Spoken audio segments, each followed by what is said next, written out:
Response detected. Pausing for capitalism.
Hey, how's it going? Hope you guys doing well. Hi guys. Hello Venti. Unreal Exports. Endo. 5:35 a.m., 3:30 a.m. guys. What are you doing here? It's rare to have this many people right at the start of the stream, but I gotta ask, go to sleep. I appreciate you being here, but go to sleep. Am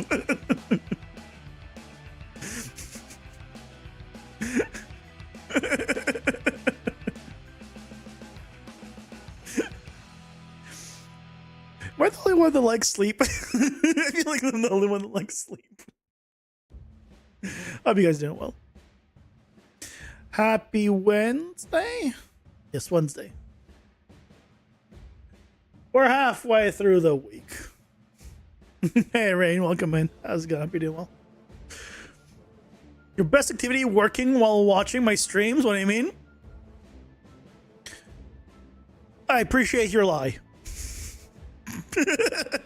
Well, I'll pretend like that's the truth. I'm okay with this. Definitely okay. Today's been interesting. I got a call I didn't want to get. Freaking the equivalent of the IRS called me today.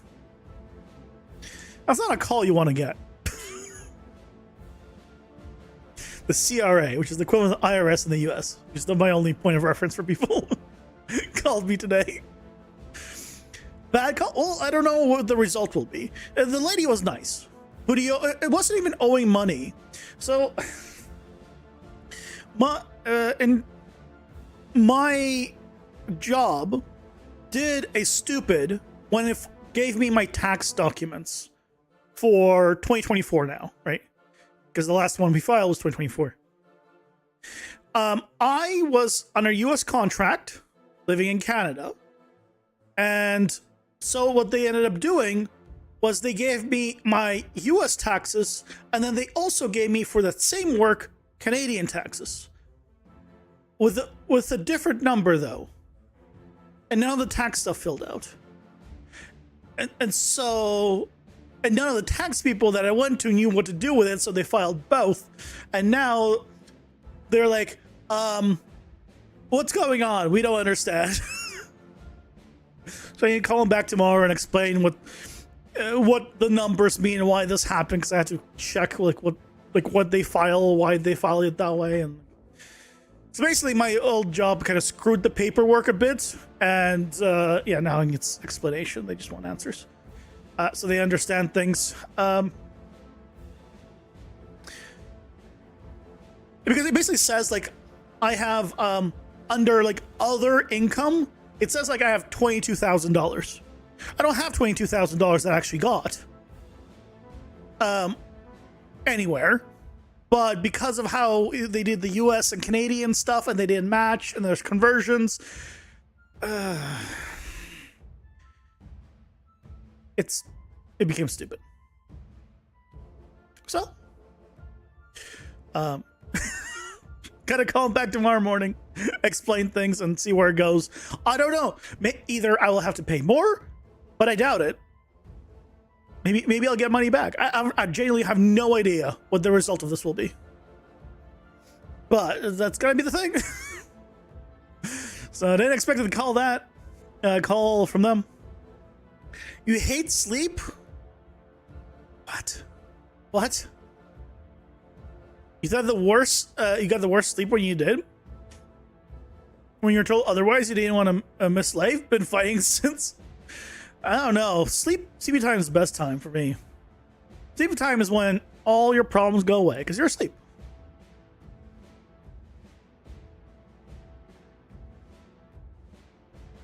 I think the CA one was for you and us one. The company has to have a on file, or probably just giving you a copy. No, it's different. Once it's relevant, you will know for next time. Well, I won't know for next time because now, so that only happened, I think, because I was US contract and Canadian location, and I became permanent resident. And they swapped all my information to that, which is how they got my information about the Canadian stuff, really. So it's a big mess. Now I'm under a Canadian contract and a Canadian location. So I'm full Canada, so this shouldn't be a thing. So it should be good.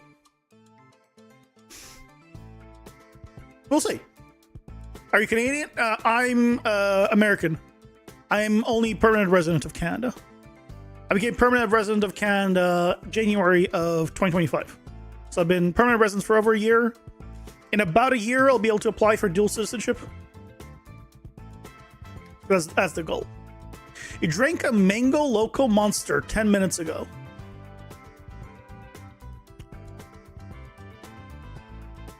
Why? You just said it's 3:30 a.m. I looked back. Is it 3:30 a.m. in Germany? Can't sleep. Why did you? Well, yeah, you can't sleep. Of course you can't sleep. You drink a Monster.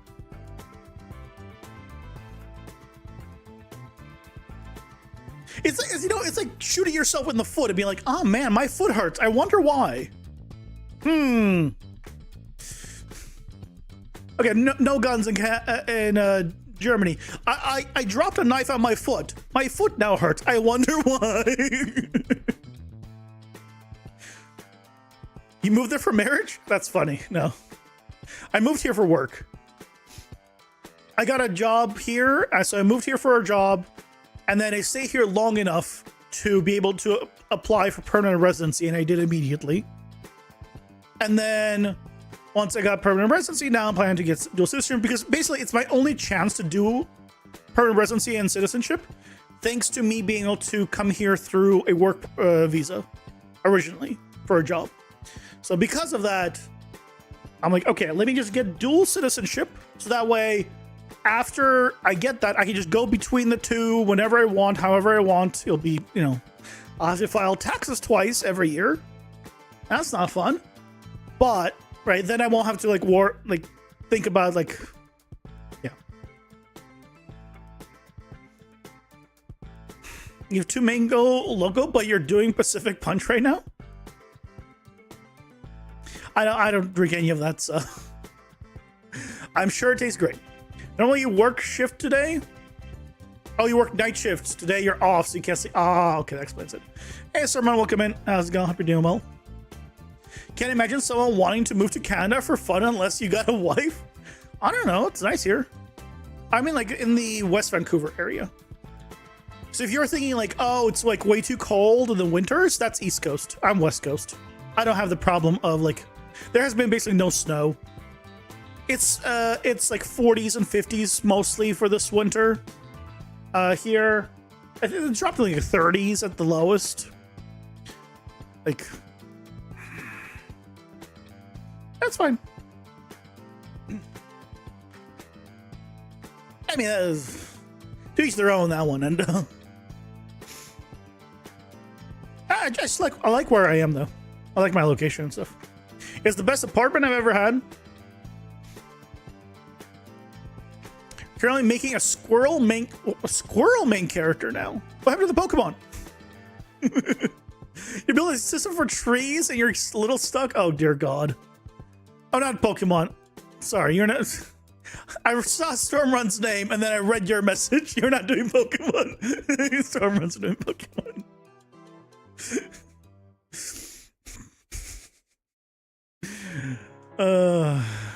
Try to figure out an overlap issue if player 1 is holding an item and walks into player 2's radius, then leaves player 2's radius. The end overlap happens for player 2 and enables collision in the sphere, making your character fly into space. Yeah. I read your name, Stormrun, and then I read Rain's message, so that's why I was like, what? Try adding like a tick of delay.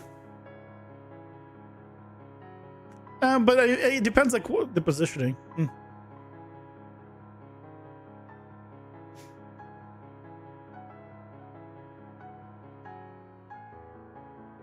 want to play this game and be a squirrel? That does sound fun. A game where you play as a squirrel and you like climb trees. Oh my God, can it be a flying squirrel? Dude, a game as a flying squirrel would be awesome. Just imagine climbing trees and like flying, like floating down tree to tree. I want to make a game with a flying squirrel now. I think that'd be cool, fun as hell. Great idea? No. My idea. Mine. You're not allowed to use it. Together Relay sounds like a bad name. Could be. You know, goes to gather nuts. Yeah. You unlock gliding later in the game, but you know how to do flying. You're stuck on climbing. Best practices. Who knows? The squirrel sells nuts to other squirrels, so it's not a cozy game. Let's call it Schedule 3. I like it. I like it.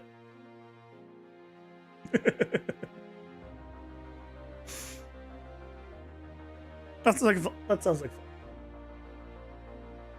That sounds like fun. So, I guess we should probably open up Unreal. Okay, well, Unreal is open, but where is it?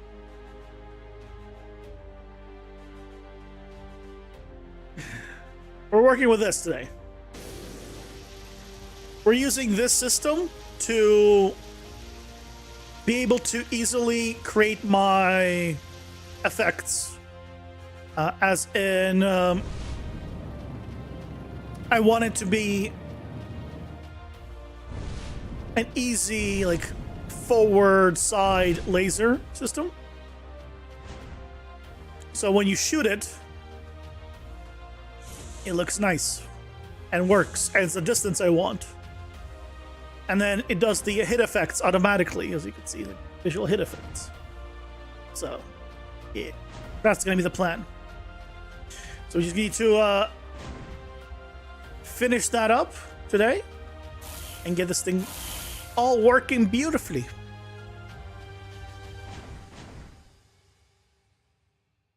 Yeah.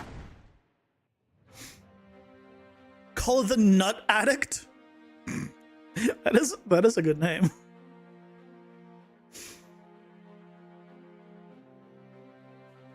Do you think it was gonna be a catchy idea? So thanks to all encouragement. I mean, dude, I'm just imagining a squirrel. Oh my god, if you made it first person. If you made it a first person squirrel climbing. Like, I know I was imagining third person originally, but now I'm imagining first person. First person climbing and gliding would be pretty cool. Even the impact sound, yeah, they're great. If you do first person, you may not have to do climb system, but it was third person originally. You would still need. I mean, you would need to still climb because, well, actually, all you would need to do, even for the climbing system, is change the gravity direction. Because you could, there's a few tutorials that show you how to do like walking on a sphere, and you just need to do that same system, but you just walk on the trees, right? Is Pack and Fab? Yes, it is. Here, let me pull it up because I know people will be asking about it.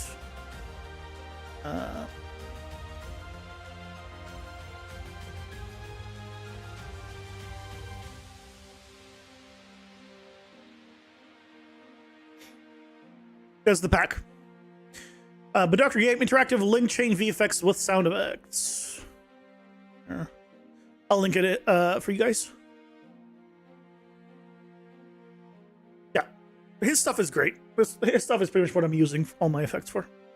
So basically, this system allows you to have like a position where you could tell it to aim at a position. So for example, for this one, I can tell it to not self end node. And now I can tell it to go somewhere else by changing this position here.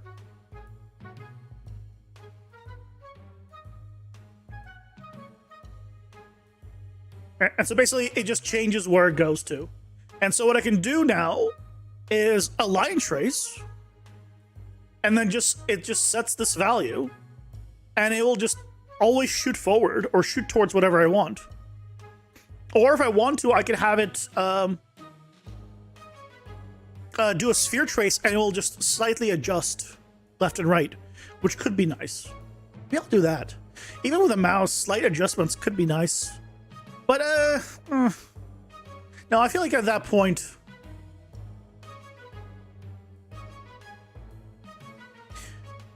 I mean, I could use a sphere regardless. Actually, I'll use a sphere regardless. I can change the radius and then change the radius after. Spline VFX kit. The free one. Yeah, I'm gonna be using, I believe, that one for chain lightning, because I believe it just follows a spline. So theoretically, that one could be very useful for like chain lightning effects. But yeah, we're setting up this system, and I believe we have. I've just modified his base graph here a bit. And clean some stuff. Instead of tick, I'm using a timer. So it's just it's 100 frames a second. It really does not need to be any faster than that. Maximum once per frame in case there's something happens. It's using pawn and world static for the collisions. Just because I wanted to also respond on walls. So custom collision response I would need to do multiple traces then. So, but for objects, it's fine.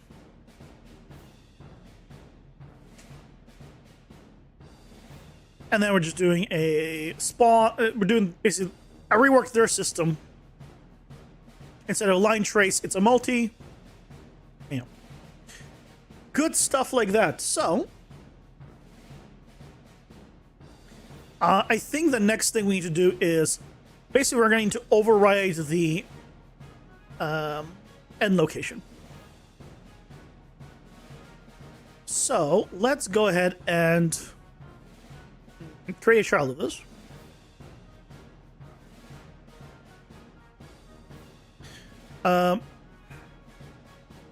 Laser link.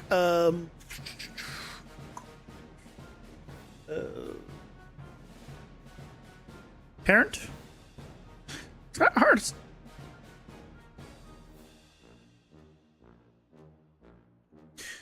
It's hard. I don't want to put everything on this thing because that's going to be the most, like, just the basic stuff.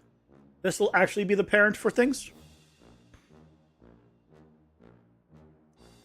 Do I need this? Is this being used? Probably.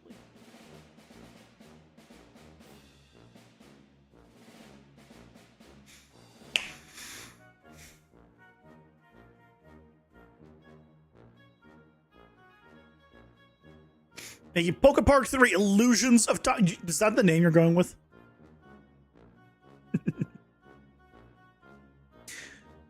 And split screen co-op. I still can't believe that's actually relatively doable. You must cut down your home in the forest. And you have... Oh my god, you gave me another great idea.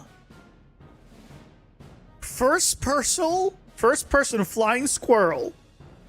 But you combine it with a game like a Goose Game, where you're a pest to humans.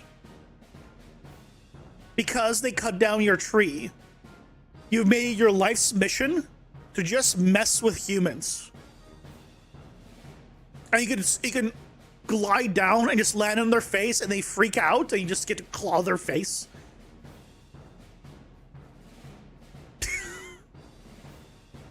That probably is better third person, to be fair.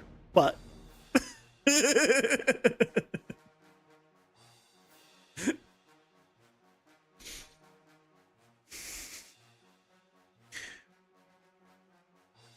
your little game idea to test all your mechanics in, though? Yeah, do it.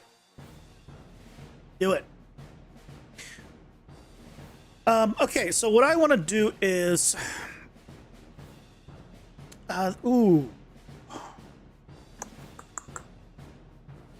This is doing the line trace, right? I guess I do need to do a new trace. Okay. Timer by event. 0.01 looping, max once per frame. This is a great addition, by the way. Max once per frame. They added one, 5.6. Great option. Love it.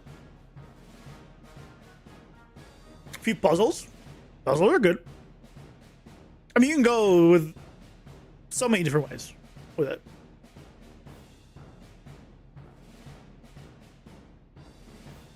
The squirrel needs to be fluffy. You gotta get that adorable, fluffy look for the squirrel. And then, if you're saying it's gonna be like you have a shop type stuff you can buy, you gotta be able to customize the squirrel.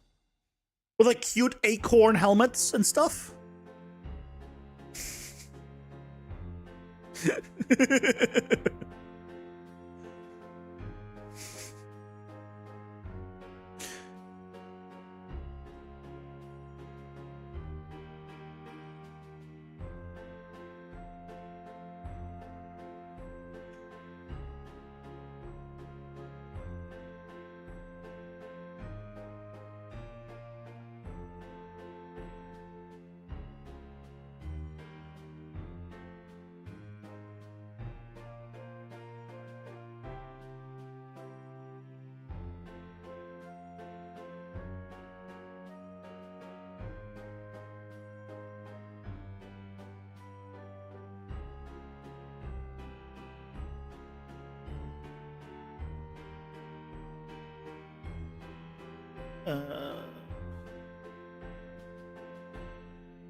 Get actor. Why did this not come up before? Did I mistype it before?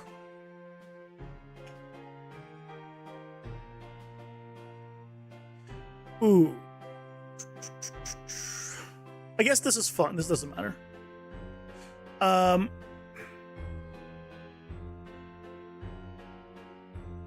Two float. Let's say 1,000 by default. Laser distance.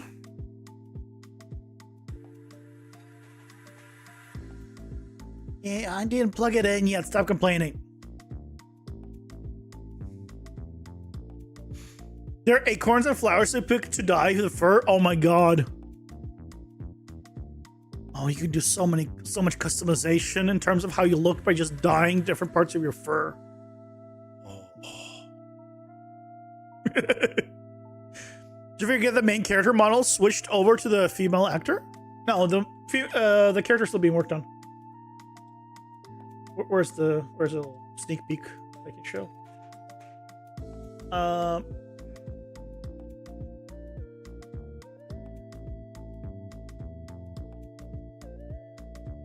We're doing a lot of gauntlet stuff. There's one that's like more zoomed out. I can show. Sure, this is fine.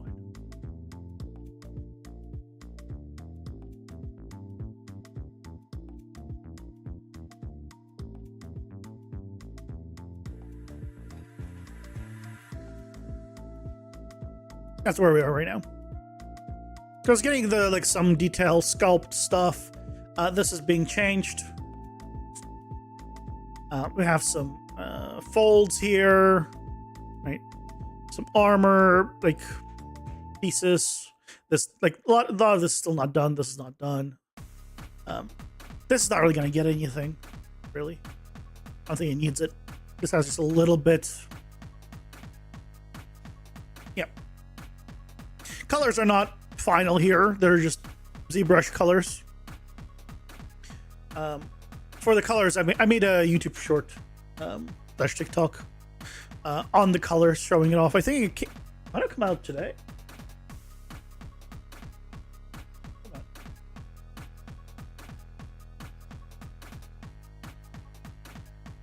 Yeah, it actually came out today about the colors of it. So watch today's YouTube short. You'll see the colors. So, yeah. That's where we are.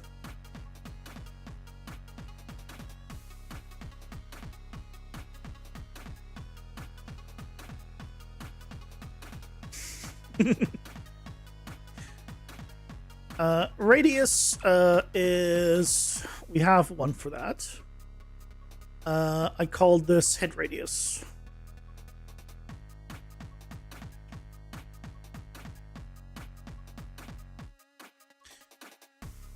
And this is self-target types. Actors to ignore. I actually do want to ignore.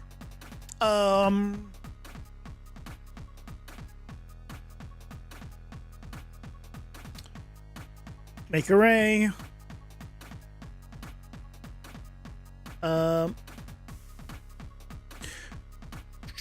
Do I want to?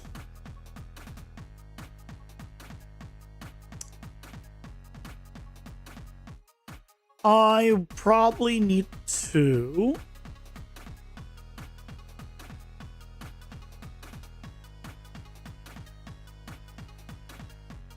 Get instigator. You can just use that, I'm pretty sure.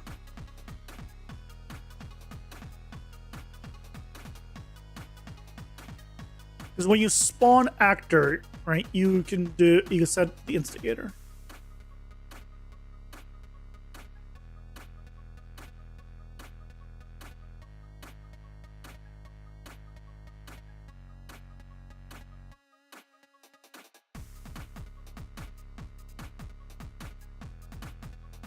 Yeah.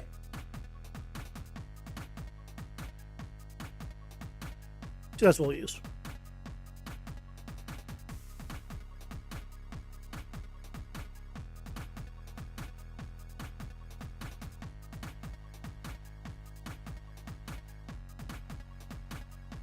I imagine most people are doing something in Unreal Engine. I feel like most people here are doing something in Unreal Engine just because otherwise, why would they be here? I'm not that entertaining. This is where you're supposed to say, no, no, you're so entertaining. And lie to my face.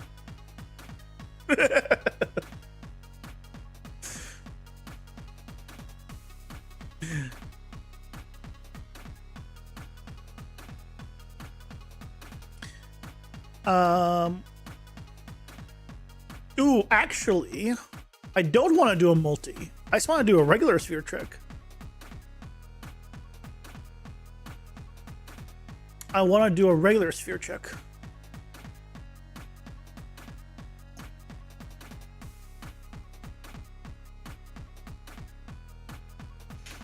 Because I don't care about... It's either going to be the first thing, because this is just to get the position. So this is... Yeah. Oh, you know what we were going to do? That's right. I want to change the parent on this and just change some stuff.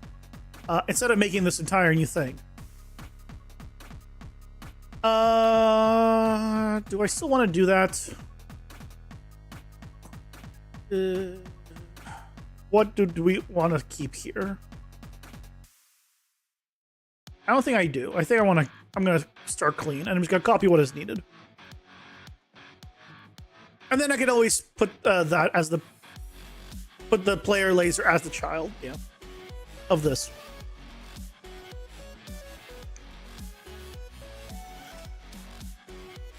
You cannot tell a lie, but your laugh is contagious. So if you lied once, you might lie again.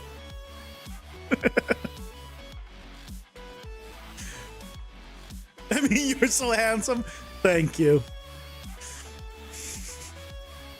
I know, right?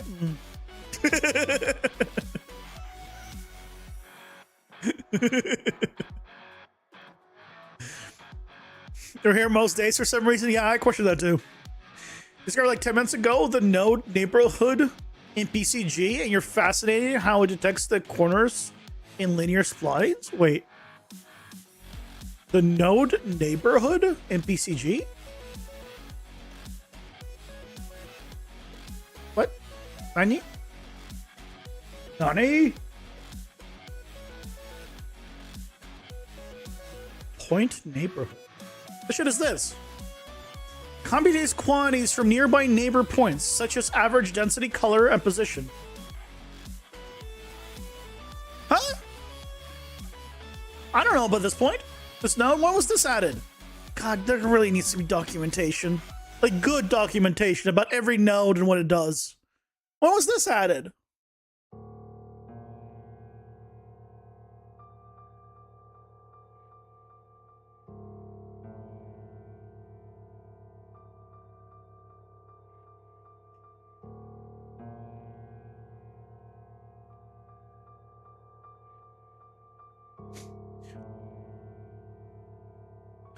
UE5 PCG point neighborhood node. First link is mine.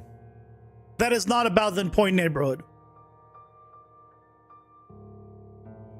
None of this is about point neighborhood. When was this even added? Documentation is suffering. It has been for a long time. Okay, you see that like there's documentation at all. There's no documentation. Let's be real. Suffering means there's some there to begin with, and it's alive. It was never born. Your documentations, YouTube tutorials, mine too. Huh. Okay, well this is interesting. Compute quantities from nearby point out. So I'm just curious. Hold on. Create slight detour. Points grid.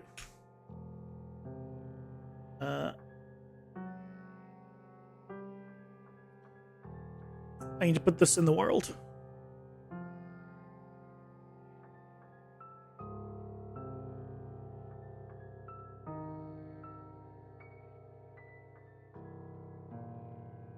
Does it give me something? Wait. Set average position. Set average color. Wait, no, hold on. No, actually, yeah, this is fine. That's fine. We just do a debug absolute point.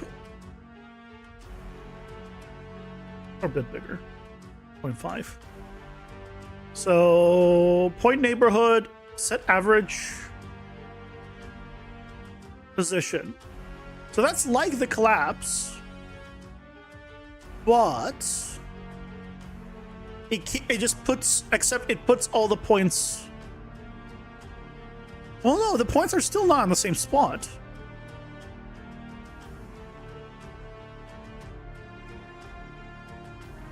Average position to the point transform. Because you can see here. What? Set average color, or that's not gonna do anything. Weighted average.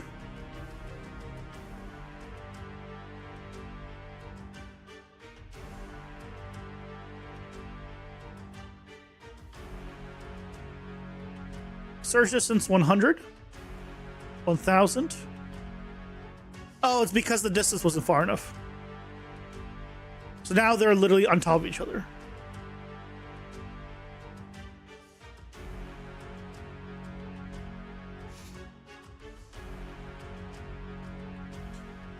This is interesting.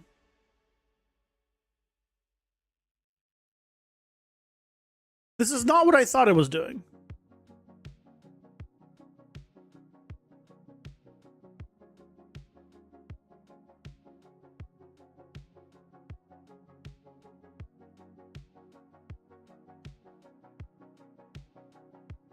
This is not what I thought it was doing. It says computes quantities from nearby neighbor points, but there's nowhere here where it tells me how many there are. None of these values, and none of these values that I can write out, give me the number of neighboring points. But this is density. This doesn't. I don't care about the density.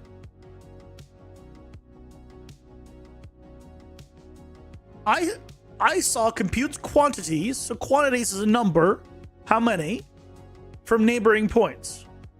From neighbor points. But I want to know how many there are. So this is not getting me what I thought it did. So now I'm questioning what is, like,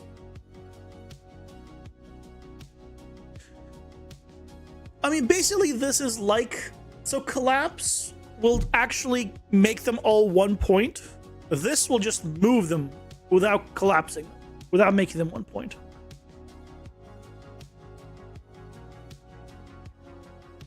This is useful if you want to make clusters. So if you had too big of a grid, so let's say I had way too big of a grid, right? And then I don't have this. So this is the grid originally.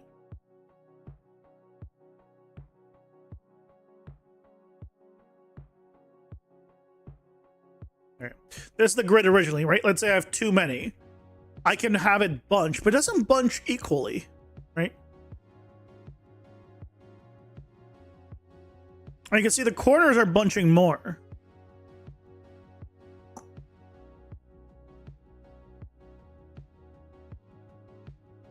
Oh, because I'm using average position. 300? Oh, no, I'm doing set, weighted average? Hold on, weighted average? No. Yeah, I don't know. I was excited about getting the quantity of neighbors, but that's not what we get here, so. And the result isn't consistent across this entire grid. So I don't know. I don't understand it. I would need to understand how it's supposed to be used, actually, because clearly it's not the way I'm looking at it.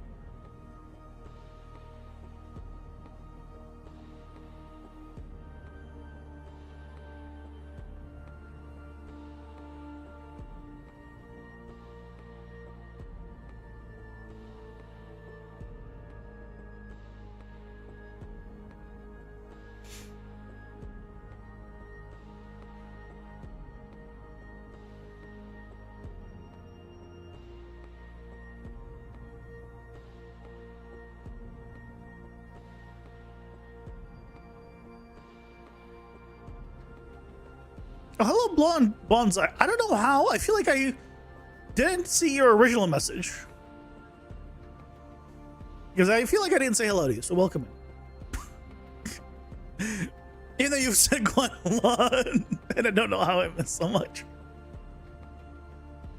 Like, I replied to some messages of yours, but I realized like, I don't think I actually said hello. So hello.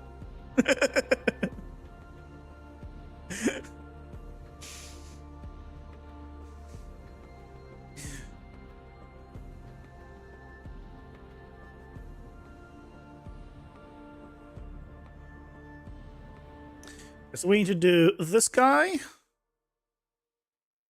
We need to do...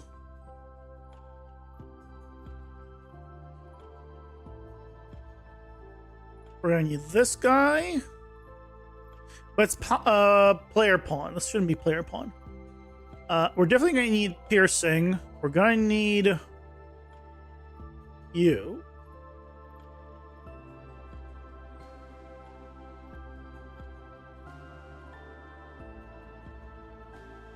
Anything else?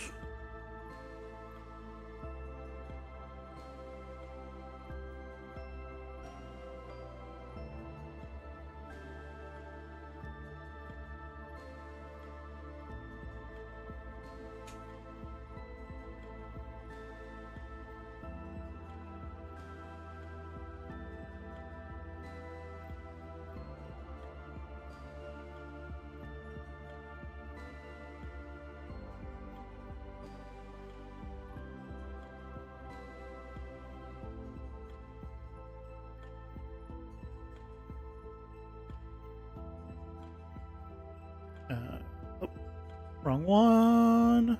You. Oh, you won.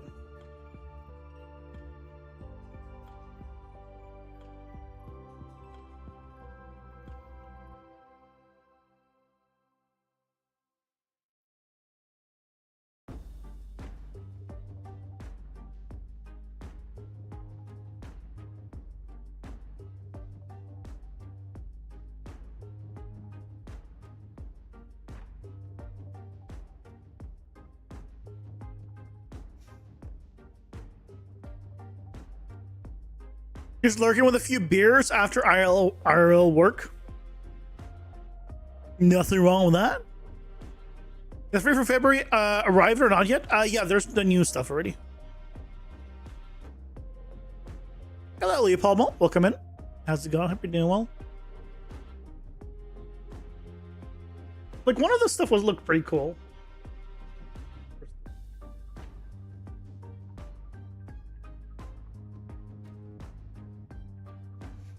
This looked pretty cool.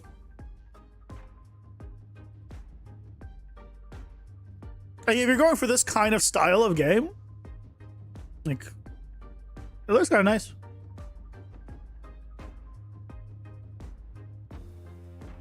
Comes with a bunch of like mechanical stuff. There's this seemed interesting, not something I can use, but it has like a dialogue system and comes with like a phone system. And this is the best demonstration of models I've ever seen. Like, no one ever on Fab posts their topology, and this guy actually did. So power to this guy for actually showing his topology. And it's good topology. This is not good. I don't know what's going on here. What happened here? Why are we going to an N-gon here? It was almost good topology. It was so close. Like, he did corners here. Right, he went into the corners here, although that is also an N-gon, clearly. That is also an N-gon. You know what? Never mind. That's also N-gon. You know what? I take it back. Just, you know, just never mind. You shouldn't have shown it. Could have been worse, but...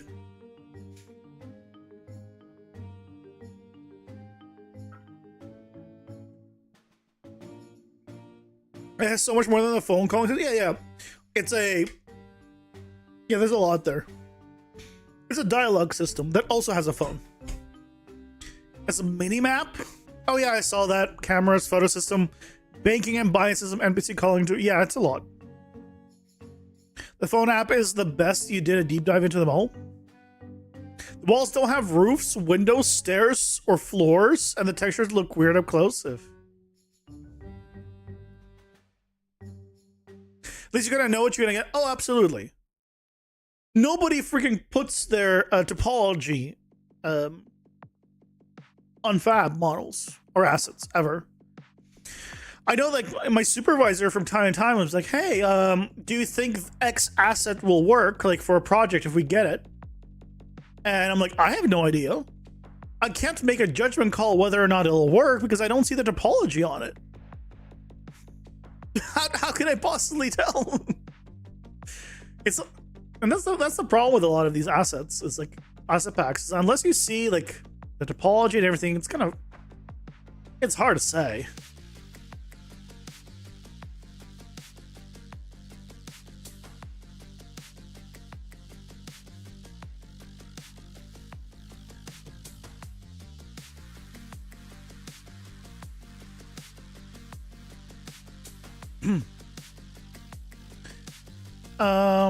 I guess I don't want this, so I need to be setting end location.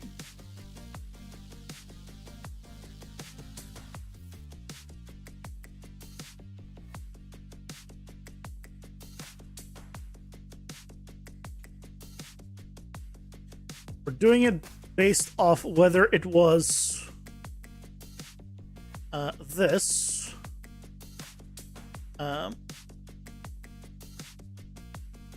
If I did not hit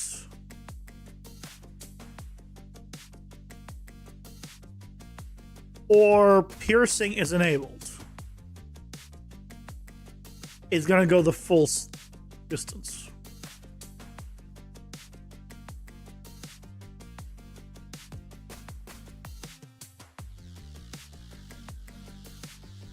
Otherwise, it's going to the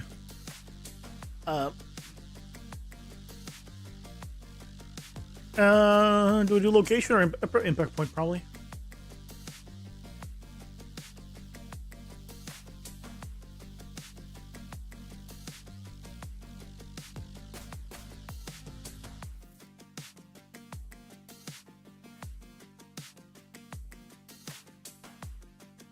Gotta go find you a good squirrel. Just joking. I mean, you don't need to be joking about that. You can get some. There's a lot of squirrels in the park nearby. You know, get some good photo references. Yeah, hooking your channel with this "Start with PCG Here" video you made a while back. Nice, good. That was the hope with that video. That was the hope. I'm glad it worked out.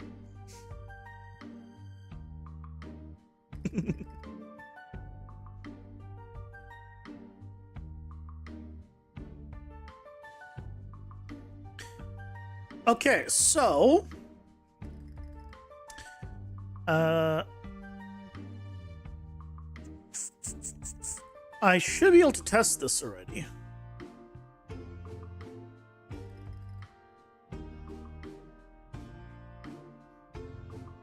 Spawn actor from class. Should we just spawn this guy? Instigator is self.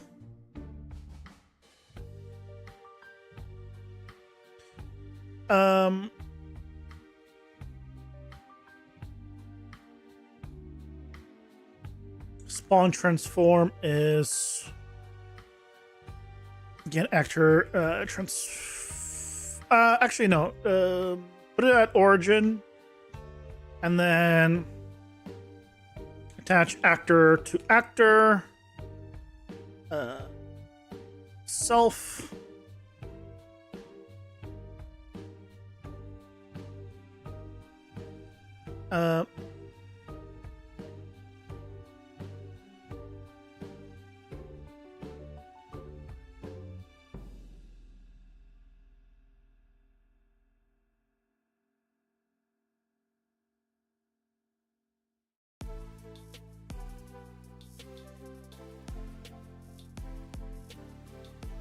You'll have to buy a squirrel on Fab. You could animate, but you won't model a good one.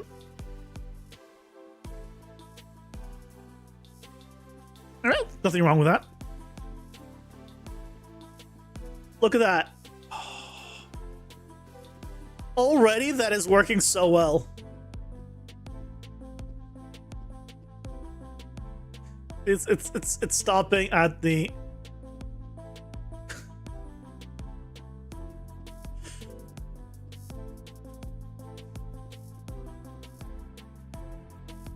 Okay. Okay. I need to test piercing.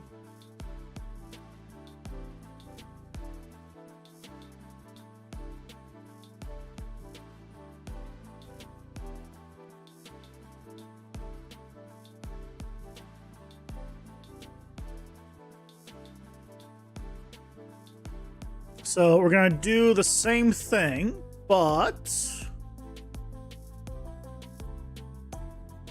I'm going to just give myself piercing first.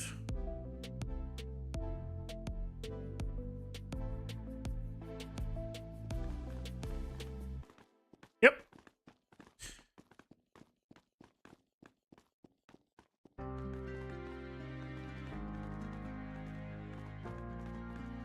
Now, I don't think I'm getting the effect on them. It doesn't look like the hit effect is happening on them.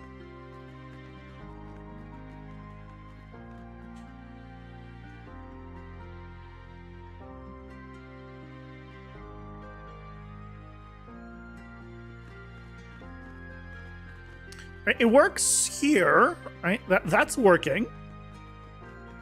But... and that looks really nice. When our dev says okay, he means that's kick-ass. It's okay.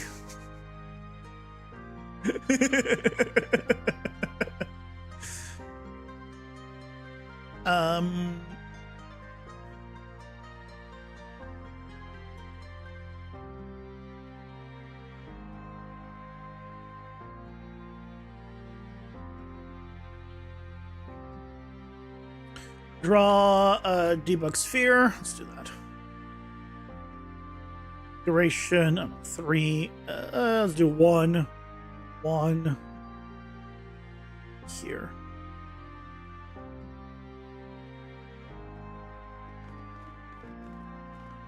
So why are we not...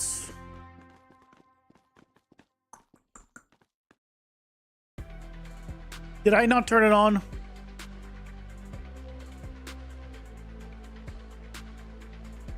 There's no hit option here.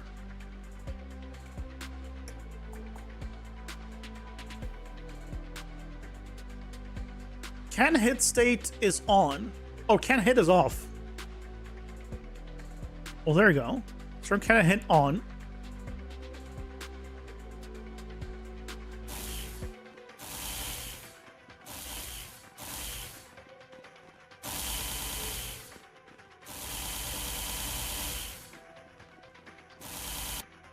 Okay, so it is working. We just need to turn it on.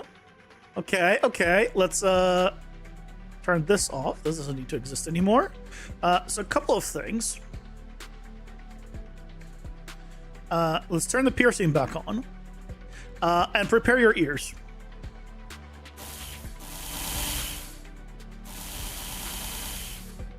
So...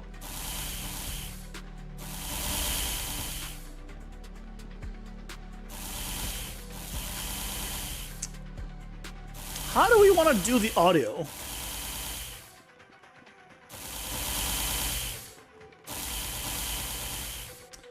How do we want to do the audio? Do we limit it to playing a certain amount of times per second?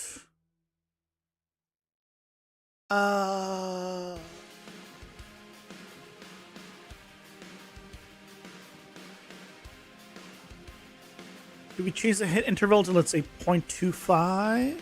Have not happened as often.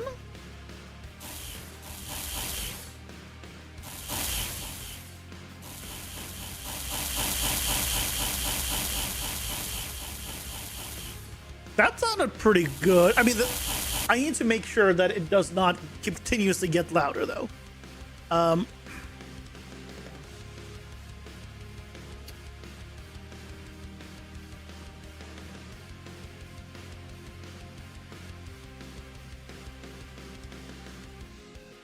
Where's the sound?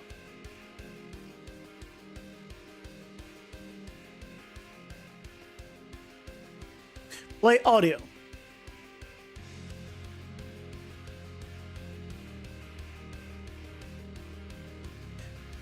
I need to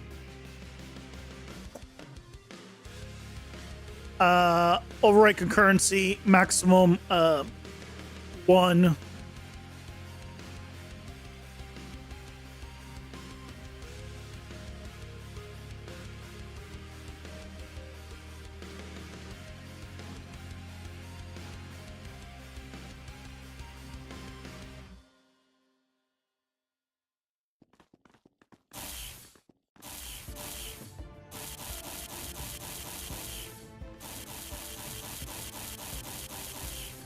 There we go.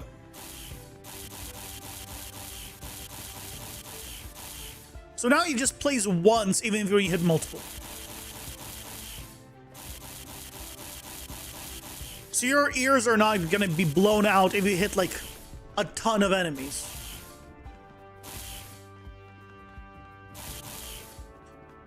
Because I value your guys' ears.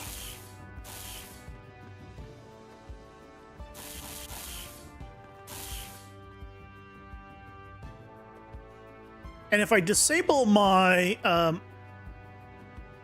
add a gameplay tag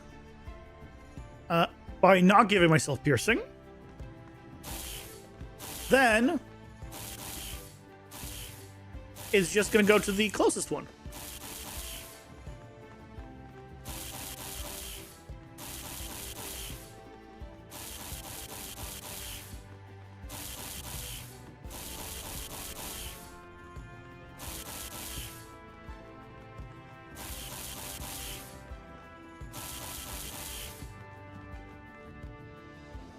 Okay. Are you messing with attenuation yet? No. Not really.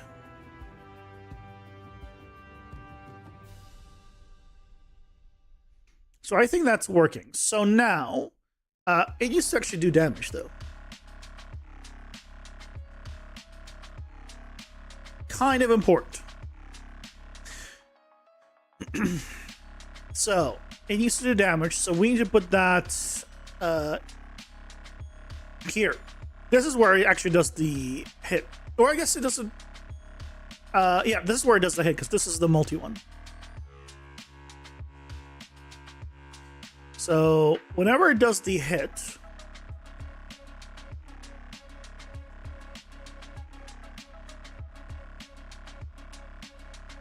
you do a custom event, and this is going to be on hit. I have stopped the Earth's rotation until the ads are dead.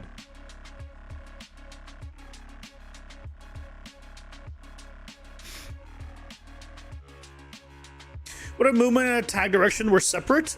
It is normally. I'll show what it actually is like after the ads. But yeah, you don't see ads here on YouTube. That's why.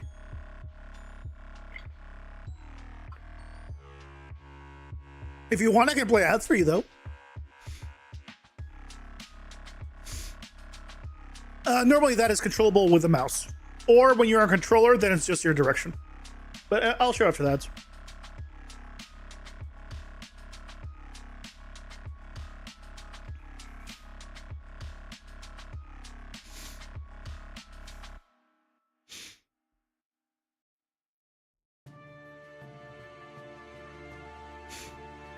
You won't see them? Not with that attitude, you won't.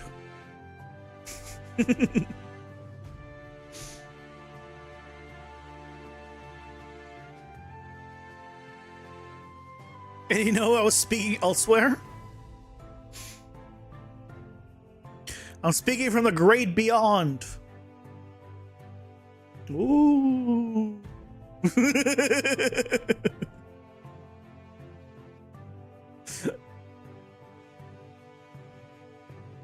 Sound attenuation is pretty immersive directionally and not too hard to implement.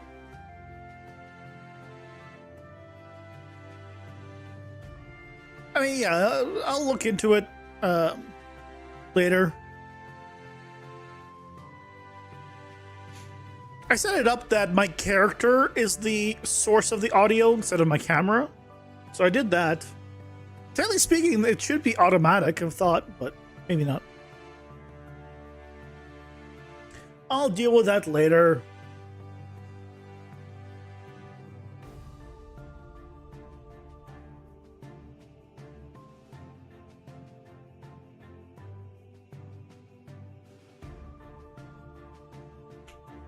Boink.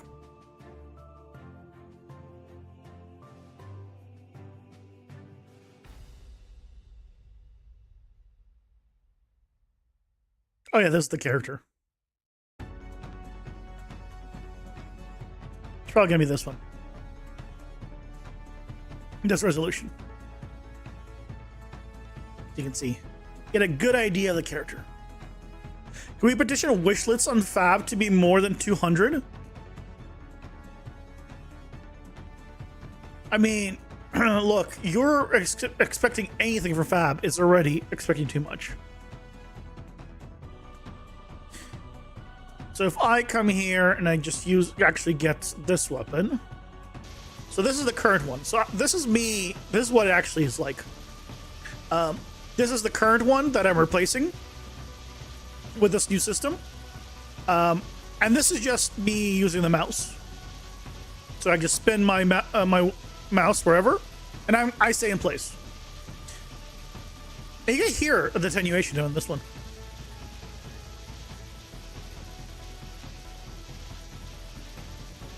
So attenuation is set up, or just works. So you can hear it like go between. At least I do, even with my speakers. Or maybe I'm just hallucinating. I don't know.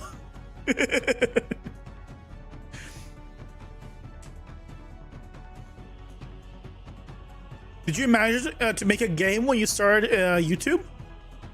Yes.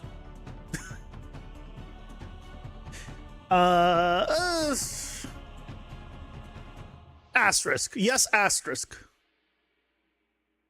Did I think I would get to this point in making a game? No. I didn't think I would get this far in making a game. The only reason I realized I can make a game is because I did a game jam and I made a game. I was like, oh, I can make a game. And so I started continuing it to actually make the game I want.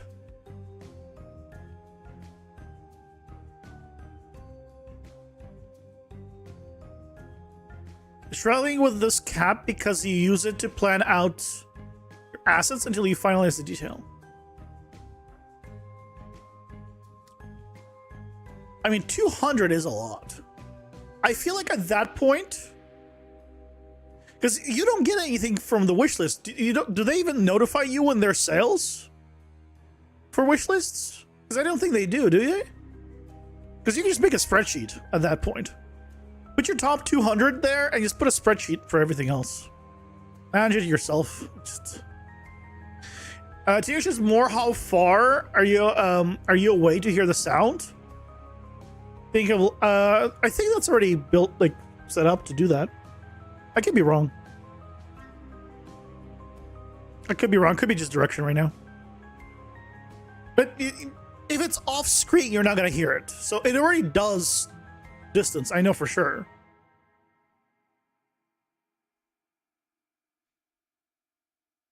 Spreadsheet is just extra time added for an already lengthy process.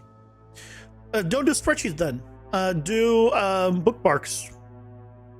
Now you just open all the bookmarks in a folder at once, and then you can be like, and then you just tab all of them, and then see which ones have sales or you care about, and then just close all. Or you can just unbookmark quickly if you buy it or something.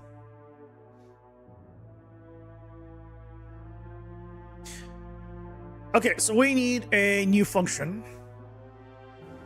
This is on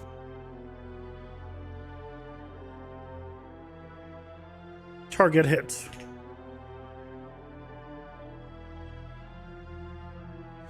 So we're gonna need a few things here. It's gonna need to get the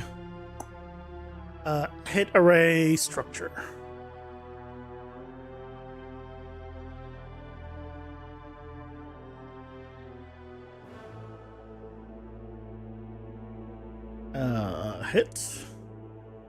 Hit result.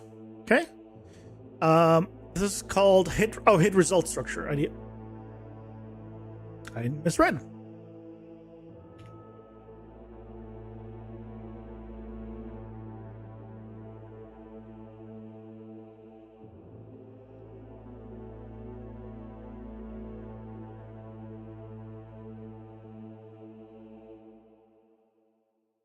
Okay, and then we override. Excuse me.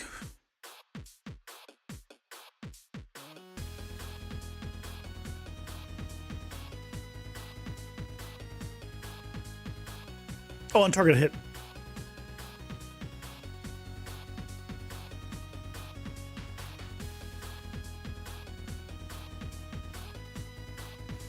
Got into game dev through Google.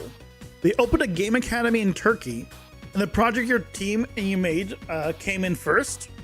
Taught you in there, but now you're using Unreal. Hey, congrats on coming in first. Well done. It's not really about sale, it's about assets that pair or look good together, and not buying any until you have a good working group that pairs with your vision of the game. I feel like at that point, even more so, that it's better to have a spreadsheet, because then you can organize things by like different styles or different looks or different reasons or like characters, like environments, like you can just organize things. I do it. I personally do a spreadsheet, but I'm a spreadsheet guy. I like spreadsheets. I don't do a lot of them, but I always like them.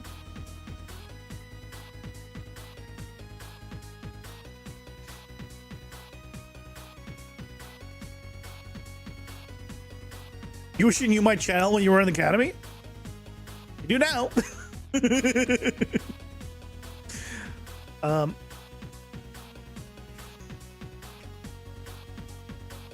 So first things first, hit actor does implement interface, because we need to filter out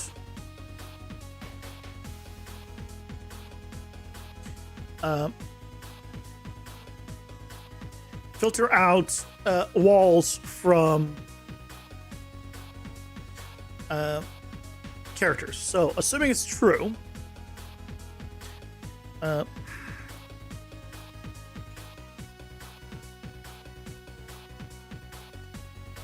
we could send in the damage. Now, also we need to do the hit radius needs to be set here. So get hit radius, and then multiply it by the cleave scale. I guess I don't really need the cleave. I'll keep it just in case. And that's gonna set hit radius.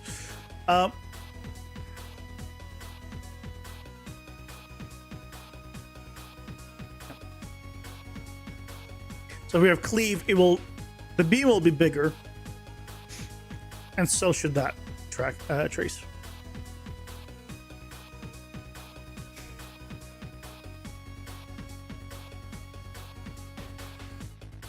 Like having the images and the data just there. You can put images in a spreadsheet. I'm just saying, you have options to like have it be even more like organized. But I agree. I don't know why there's a limit of 200 of all things for wish lists.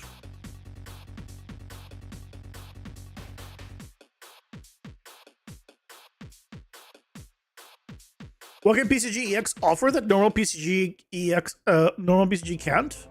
A lot of stuff. A lot of stuff. Go check out my BCGX videos. You'll quickly see. What app is Spreadsheet?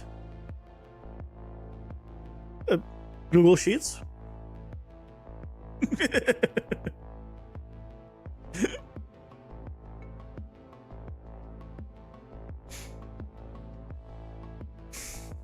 can even print checkboxes. You can do whatever you want. Spreadsheet.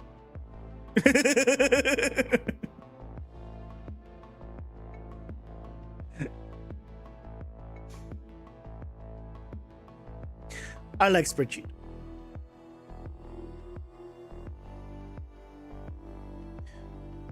Okay, so we need to do this.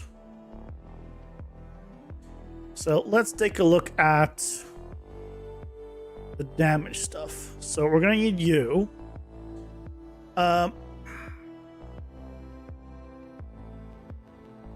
Damage dealer is instigator.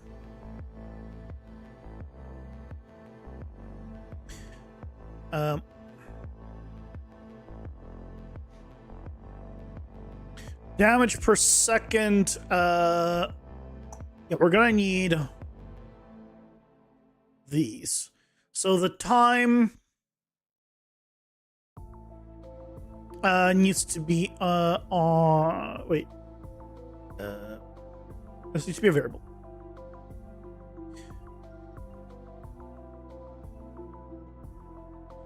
Wait, 01, because that needs to go onto this thing.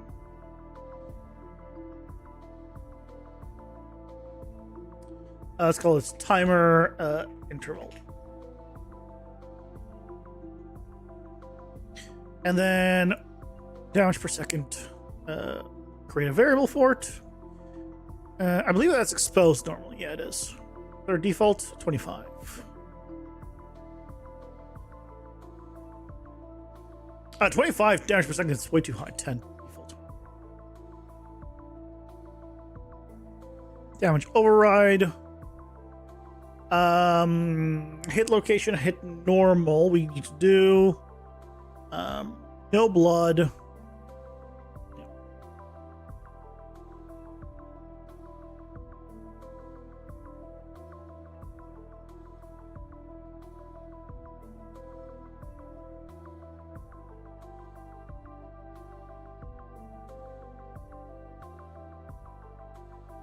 Impact point is the hit location. Impact normal is the normal.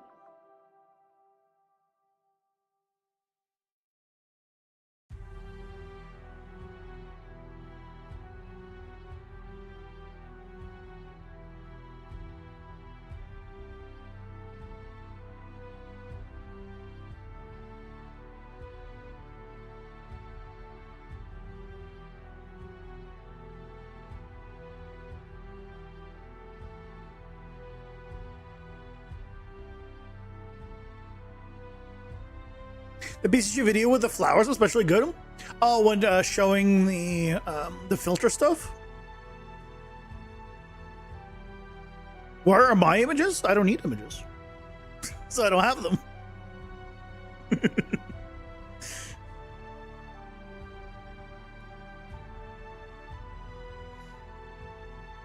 This is my spreadsheet. This is my spreadsheet for my game. This is like my 2D. See how I like drop downs and stuff? You can do like all sorts of stuff. Regular spreadsheets stuff. I have checkboxes, whether I'm doing stuff. I have whether I'm not. I have my to-do list. I have like a bunch of power-up sections. I have like just a bunch of like calculations and values that I put up here. Yeah, I'm like, no, I'm done. Just check it on.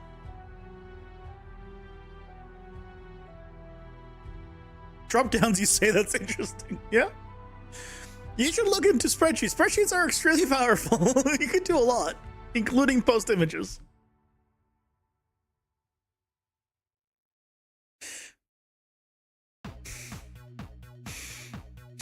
Do you have a publisher or seeking one? No. I'm a solo dev. I've hired a character artist that's currently working on the character, but like as a contract. But yeah, otherwise I'm solo dev. I don't even have any funding for the game. My only funding, the only way I've been able to hire anyone to make the character is through Patreon. Just through you guys. You guys are funding it.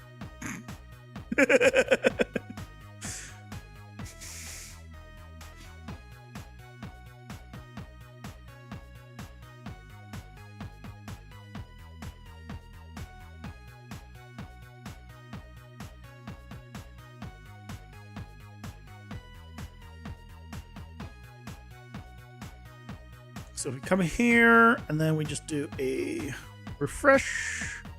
Did I not? Oh. Damage per second. Expose, please.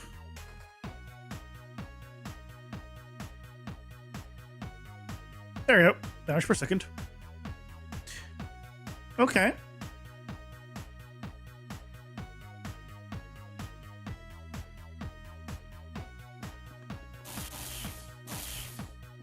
Yeah. Why is he... Okay, why is he bleeding and not taking damage? Is he taking it? He is taking damage. He's just taking... Oh, he's taking very little damage. Because it's damage per second. That's why it's so low. 25.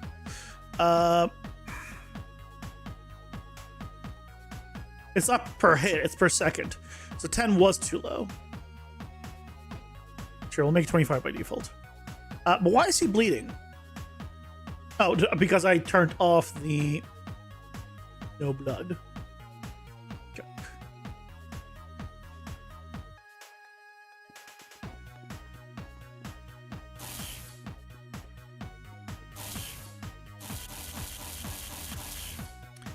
Okay, I think we need to increase the damage by a lot.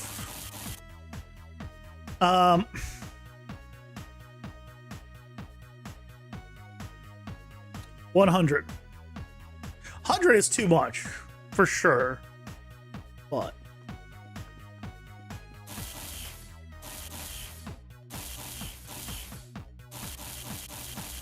oh, I see the problem. I see the problem.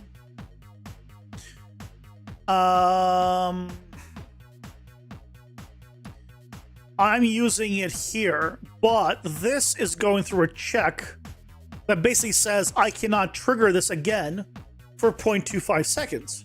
So I need to do a separate... I can't do this here. I need to do this... I need to do this as a separate thing.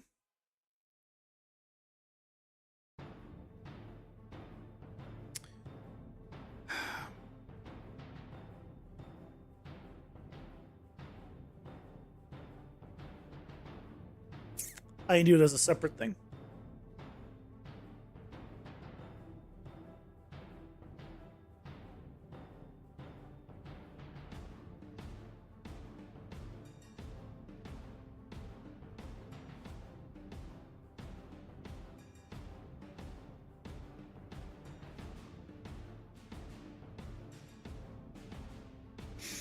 It almost needs some magnetism. Again, the actual laser, right, is this, where I stand still and I use my mouse. Or if it's a controller, then it's going to be based on the rotation of the mouse. So you have a lot of control here. So you're not ever going to move. Also, that's a bug. You're not moving when you're doing this. So it doesn't need any of that stuff here. Hey, you guys, welcome in. How's it going? Hope you're doing well. Doing all right. Doing all right. Setting stuff up. All the good stuff. So what we can do is distance. Call this distance and damage check.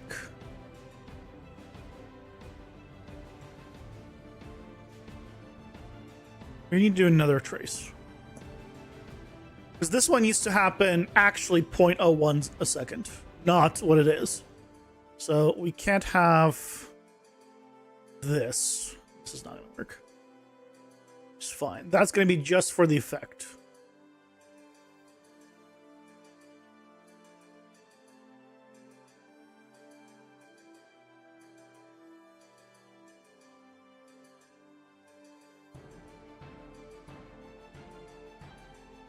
It's not attractive like bounce lightning, more linear trail. Got it.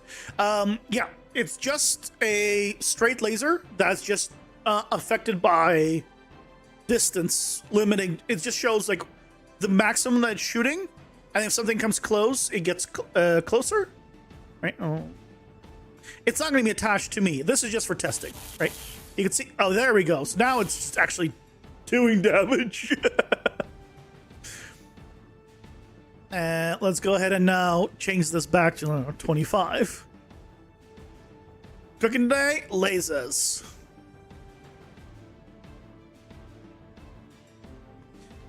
Right.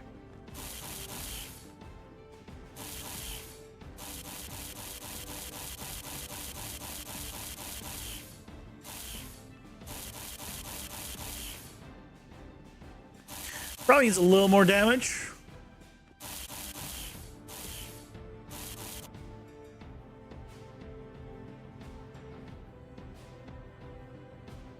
$50. I don't want this to be like overpowered, but you do have a pretty big downside when you use it, which is you have to be still. Ooh. Okay, so I need to check that they're not defeated. That's actually kind of...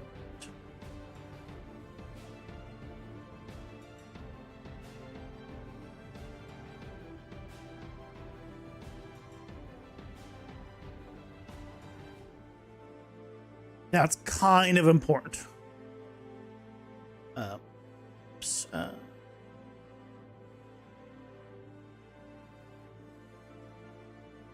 already in a good spot. You can see it bouncing to other enemies with upgrades. Yeah, that'll be a power up for sure. I want to make Ricochet. The problem with Ricochet though is I haven't figured out a good melee equivalent.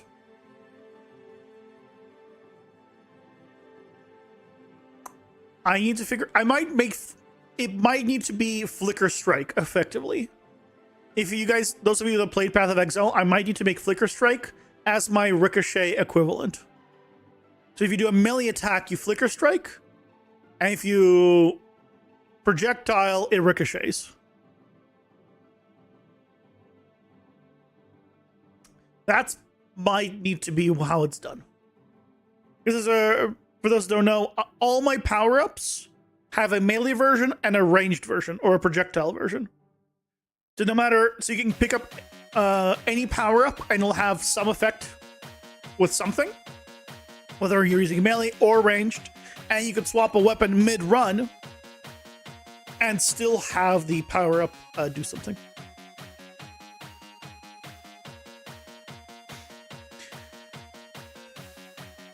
Okay, so here I need to check that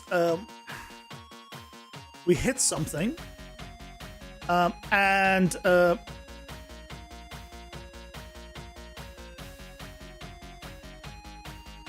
check hashtag.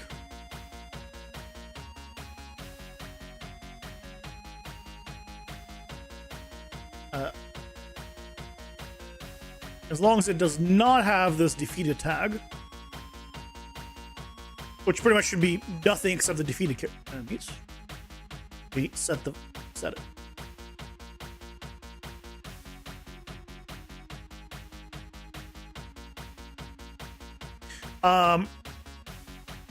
Ooh, but see, now I do need to do the multi, don't I?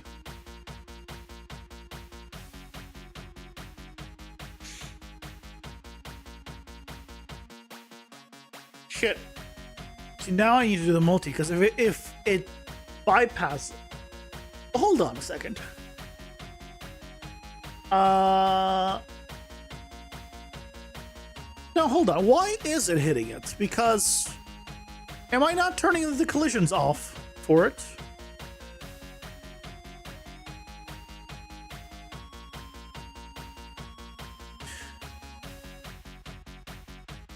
Wait. The collision should be off on death.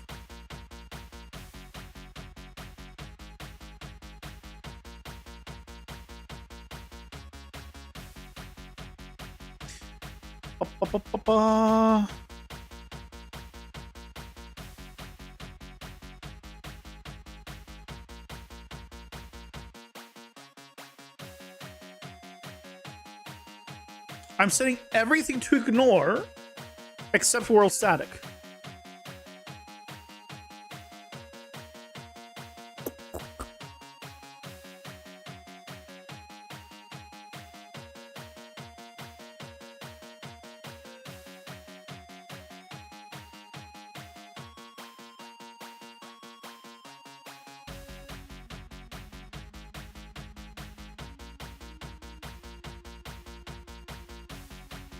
I can do physics only, no query as well.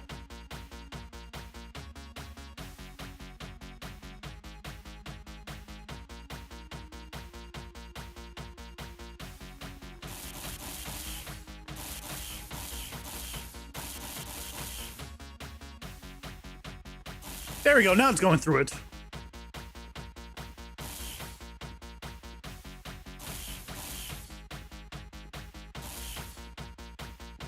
There we go.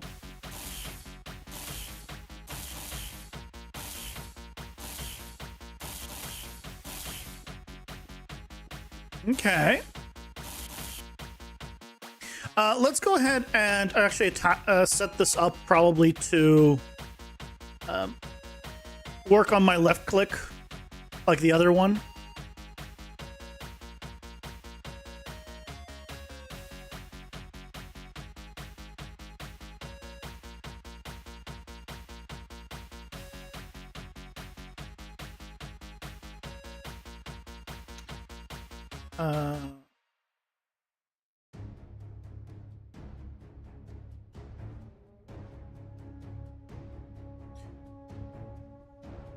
Hello, and this doesn't work unless I have that open. Couple of things. We're not going to need this anymore. That's not going to do anything.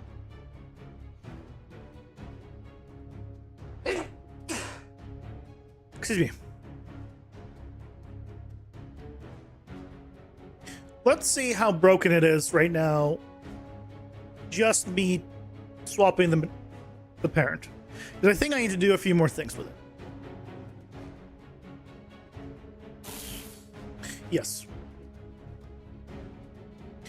Yes, I do. Sort of. The first thing I need to do is set the instigator. Get owner. Right. Get owner. Actor object reference and oh. Okay. Cast to pawn.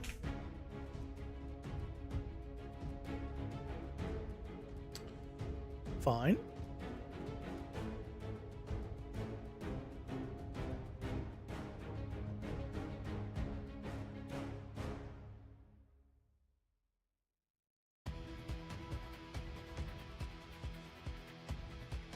Thank you.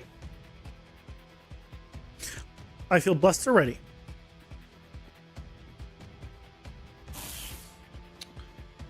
Okay.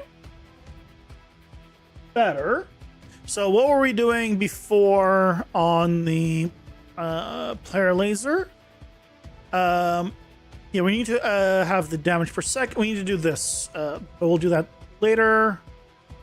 We'll need to do you. Max length, we don't need to do. What I need to do is this.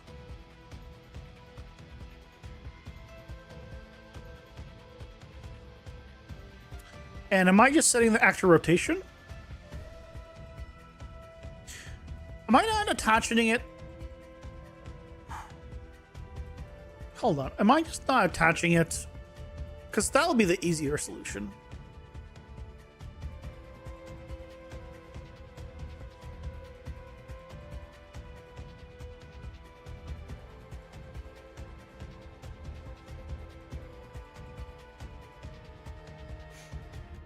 Have a good one, Blonde Bonsai. Thanks for stopping by. Hope you have a good rest of your day.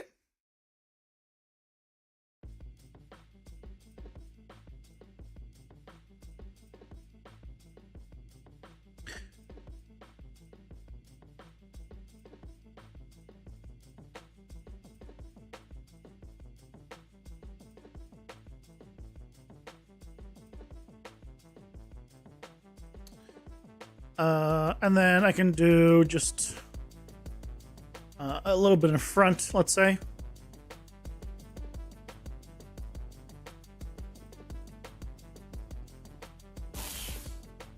Yeah, that's so much easier. Why don't I just do that than all of the stuff I was doing?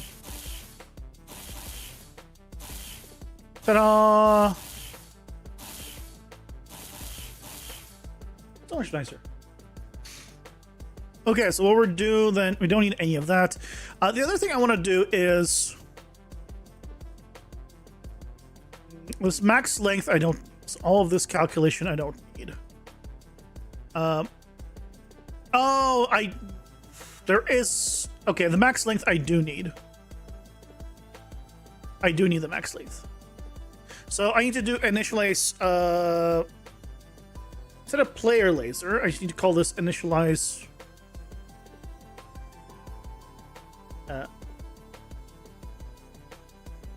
laser.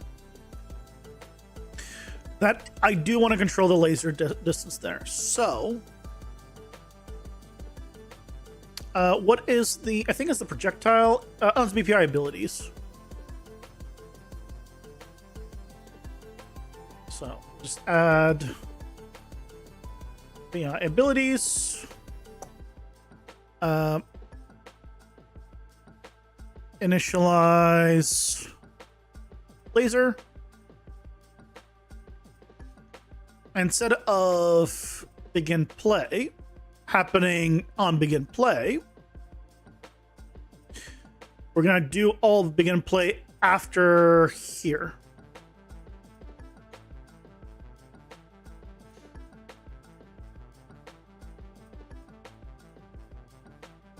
And then we're gonna set these damage per second. Yeah, it needs to be set here.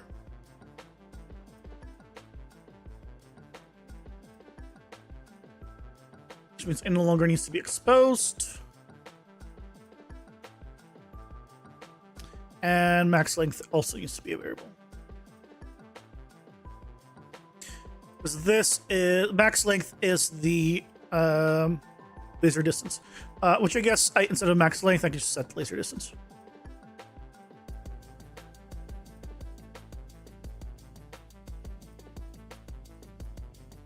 Set laser distance. Right.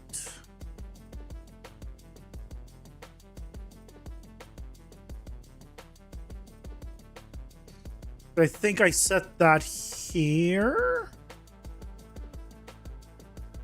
Where did I set that?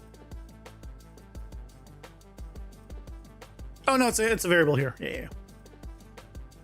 Okay, so it's gonna do all of that. Then it's gonna set that. We're using all of these values. The only one that we need to adjust is this radial burst rotation increment. So we're going to make use of that. Because we need to offset it based off of the radial. When we have radial burst, we shoot in 4 directions. So we need to offset this actor. So what we need to do is just come back here. Find references.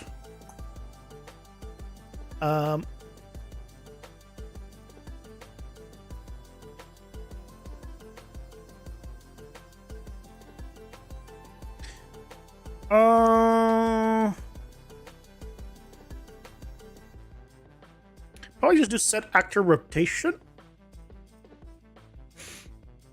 instead on this.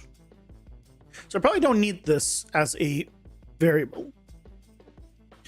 What I can just do is take it and then do set actor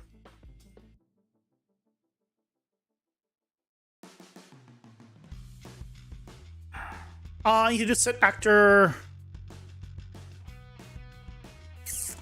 I see what happened here. Because I need to do the offsets as well. Rotation's being set, I need to do the offsets.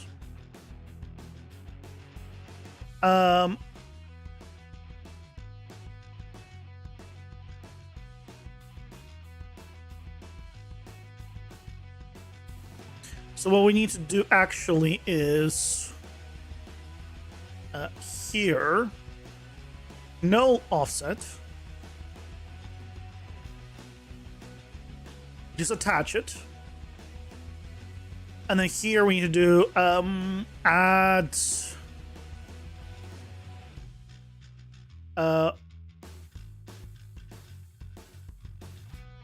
local offset.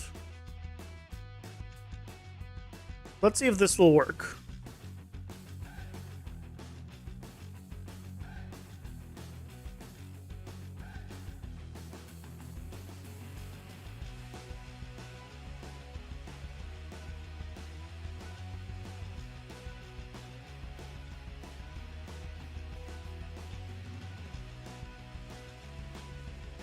Let's find out. No, not even close. What happened? What happened?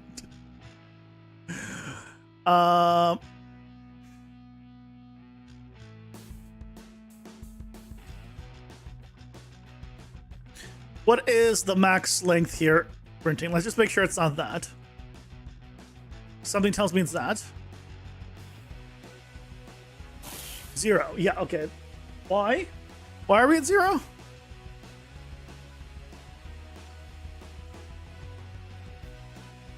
Weapon spell bolt. Get character card power value. Weapon spell bolt. Max length.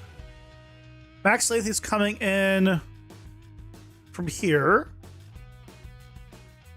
Max length is 1,000.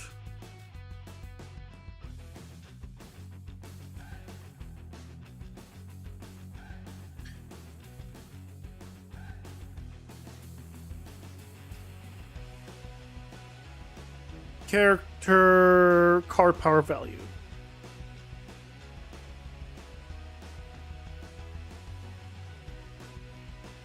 Oh, why is this 0? Oh, it's because I didn't pick up the card. It's because I didn't pick up the card. So for the test, for now, let me just set this to 1,000.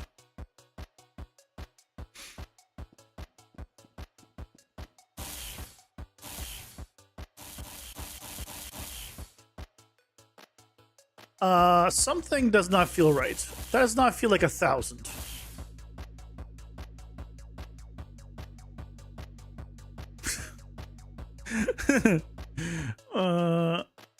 I feel like that's not 1,000 distance.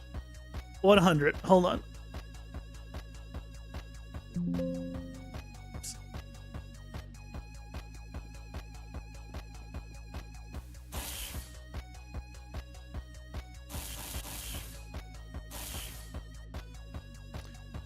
There's some.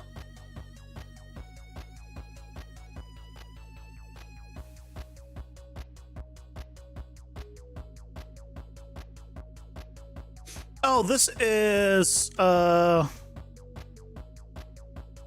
on. What's going on? Why? Hold on. Why am I not actually getting the right values from this?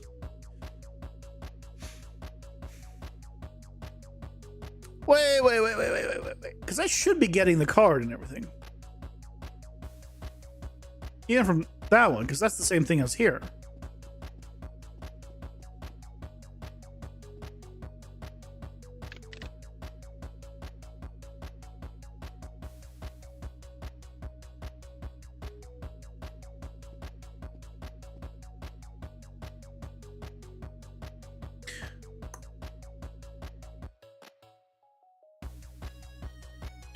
It's because the card doesn't get activated till I'm here, right? It's because the card doesn't get activated till I'm here.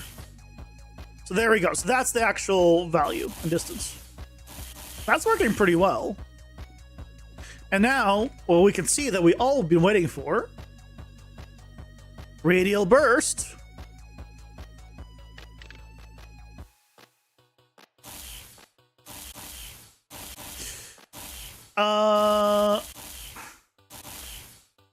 Not quite right. Not quite right, but really cool.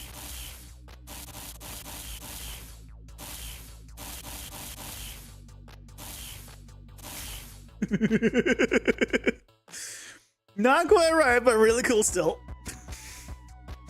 It's time to buy some freshly baked Turkish simit and have some breakfast. See you later, dude. Have a good one. Thanks, bye. Enjoy. Sounds delicious.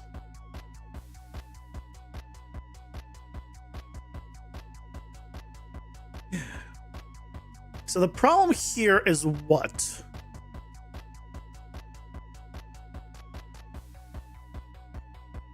I feel like these values are correct. Oh, no.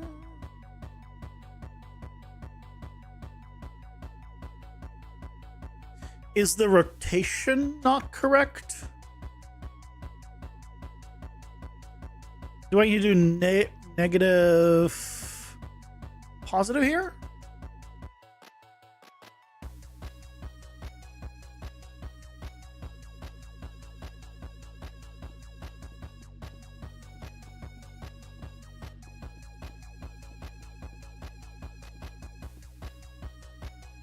Oh, what I should do is change the height of them so I can see visually which one's which.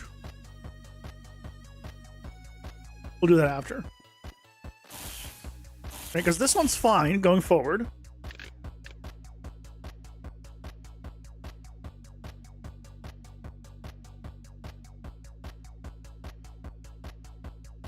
And then you.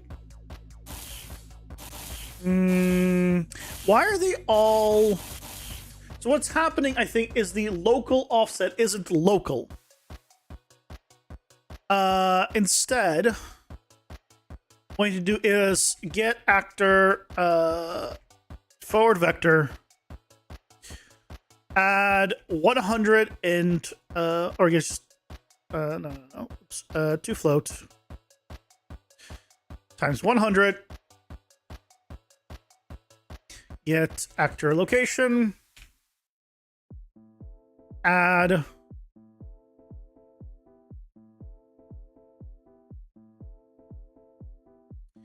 and then set actor location. Let's see if that just works. To move all 100 forward relative to work, because the rotation's already been set. So I'll probably just need to change it to a just offset value instead of all the stuff I'm doing, which is simpler, which is good.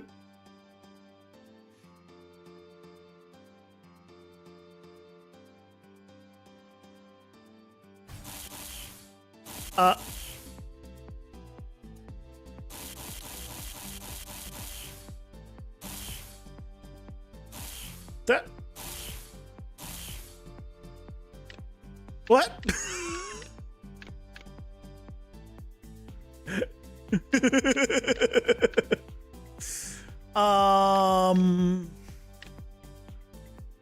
What? Well, that's not right at all.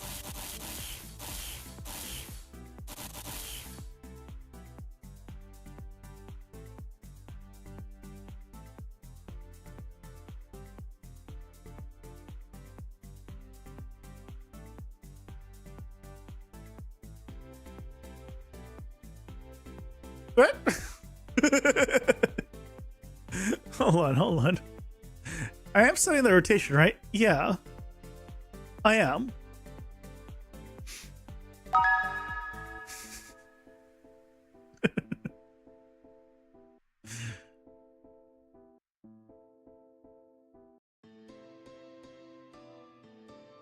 So then why...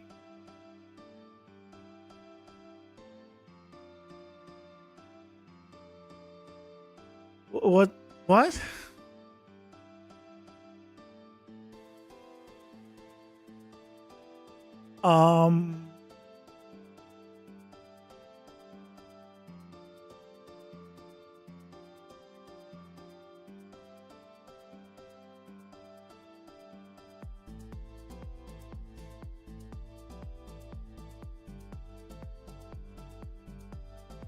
Because we flipped that, right?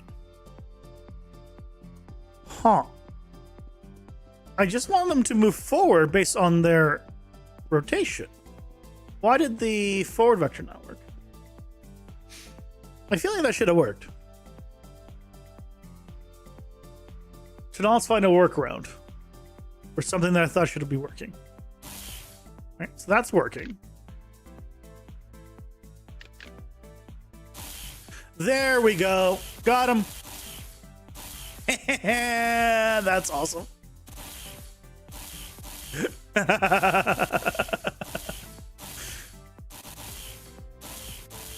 And then, guys, you ready for this?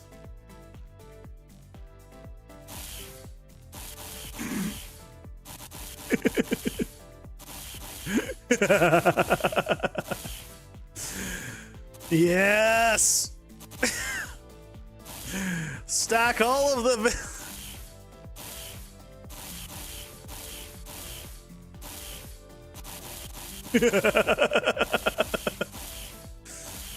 Excellent.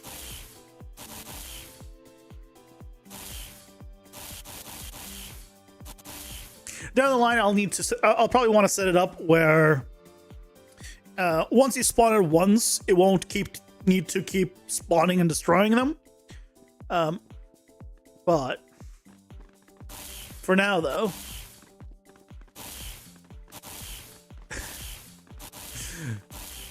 it's not the highest damage right now. It's very dangerous.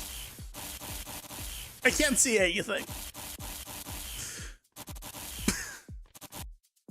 I should also stop firing probably when I die.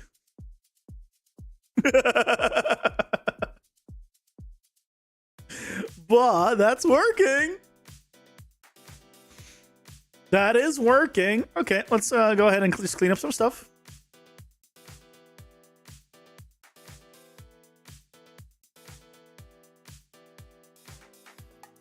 Okay. So that's all good. So we also need to set up a few things. I need to be able to override the effects. Set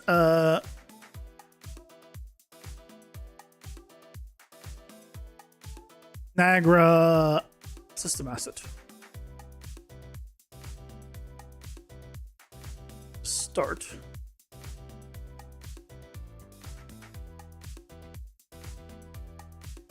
So we'll have it just be. This is the laser Niagara system.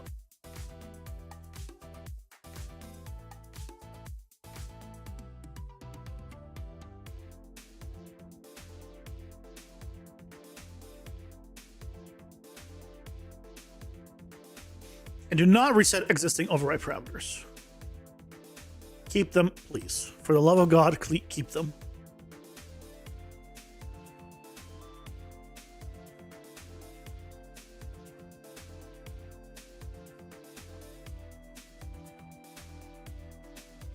And this is laser hit.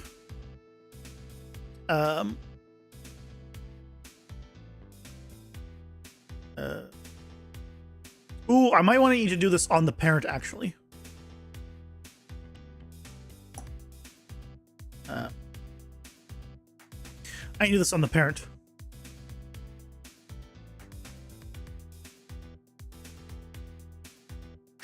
Because otherwise, we're going to do this for all of them. So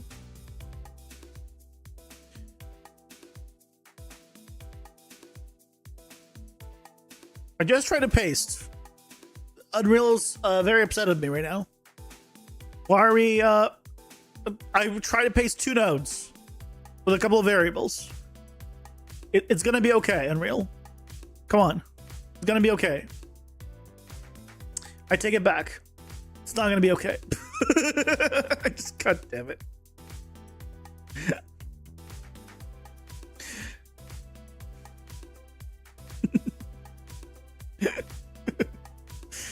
It's not gonna be okay. It's not gonna be okay.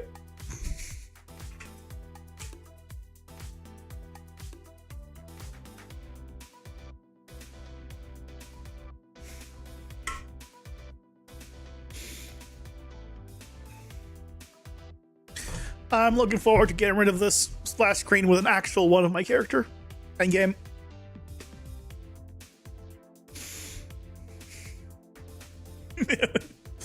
I mean, it's gonna feel so good when I do that.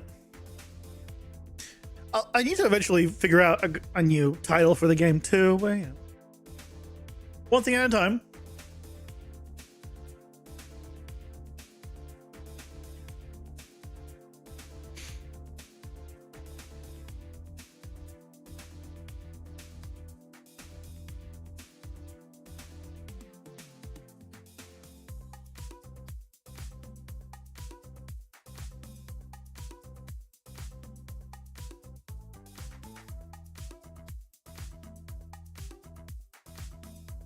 There it goes. Okay, so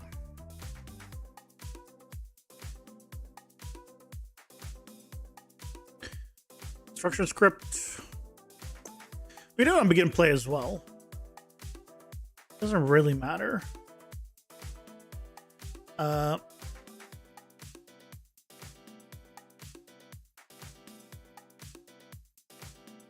really matter.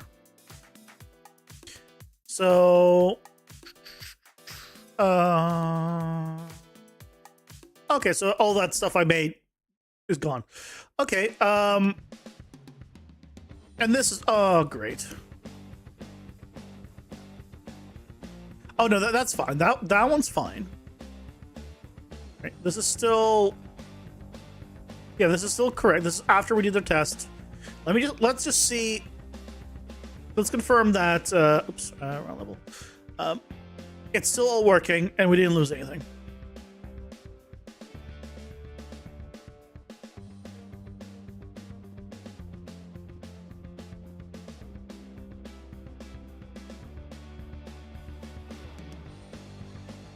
Good to check.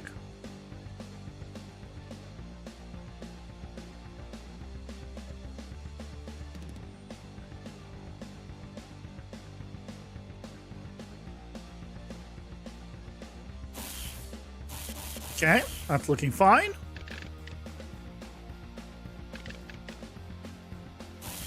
Yeah, that's looking fine. Looking fine.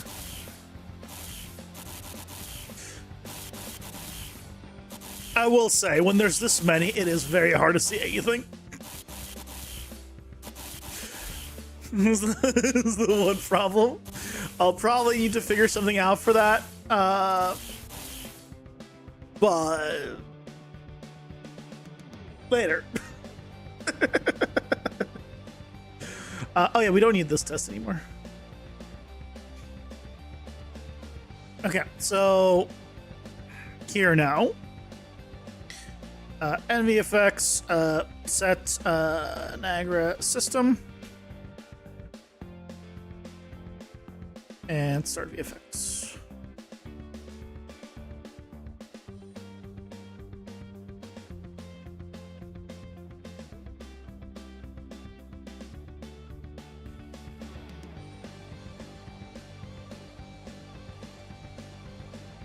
I don't like this bug. Where if you have the content browser, like if you have the viewport maximized, even though you've selected it, you cannot set it until you actually see it. That's not a good bug. That is not a good bug. Laser Agra system.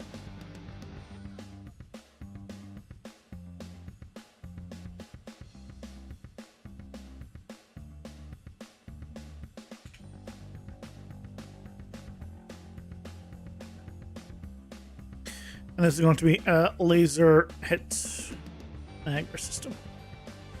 Now, I also need to put this on I'm pretty sure this is the same one that plays in the event graph. Here. Hit VFX is its own thing. Where's hit VFX? There it is. That's gonna go under Niagara Systems.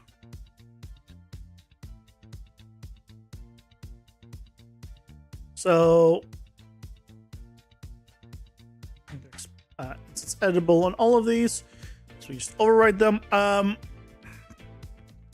Although I'm going to be overwriting them as children, so it doesn't really matter. But in case we want to put it in the world for testing, that's fine. Okay, so now we should be able to have everything, right? That's all set up. We can now overwrite it. So if I wanted to now,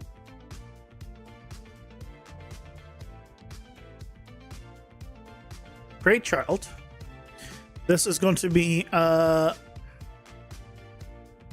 call it purple lightning. Yep. And then just duplicate this one. I'll call this one fire.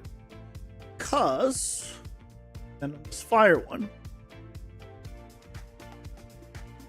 I could do the hit one on. I don't need that twice. That is a good point that it has brought up. The hit dagger system is just the hit VFX, so put that in there. Let me get rid of you. So here we can now swap this out. Fire.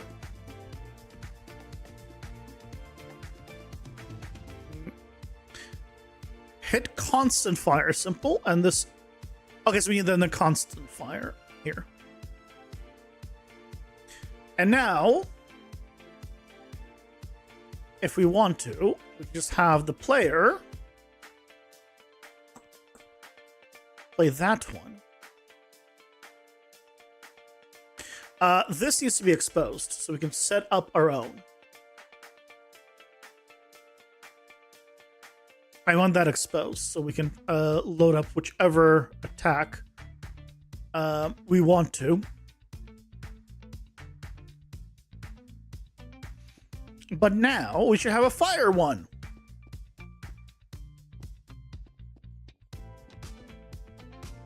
Which we will see after the ads. Without warning, but I strike first.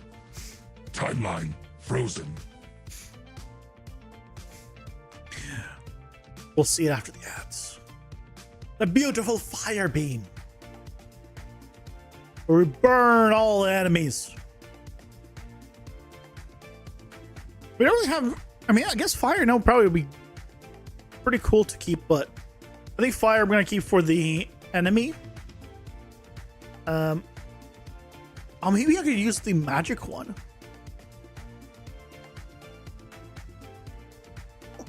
Oh, but the magic one doesn't arc. It doesn't really work. It's like goes over, not straight. We'll see. We'll see. We can play around with a few of these. I might leave it on the lightning, honestly. But we got things to try. Main thing is, I think the laser system itself is good. We just need to make it so it's easily added now to enemies as well. So we need to expose a few things like which laser system it's using and things like that. And go from there. So I probably need to make sure that that laser system is a blueprint interface that we can just run. And then I can have... yeah, I'll need to start and stop it through blueprint interface. And set which one it is. And all the other stuff. I guess based on which one it is, I can control how big the trace and all of that is. So Why do I have a... What did I... Oh, you guys can't see behind me. Someone's trying to attack me. Which is odd. Because no one should be trying to attack me. Because no one should be able to spot me here. So something's not working right. Because basically the way their navigation is set up is by distance of navigation to me. So they shouldn't be able to see me based off the navigation distance because there's no connection here. So that's odd.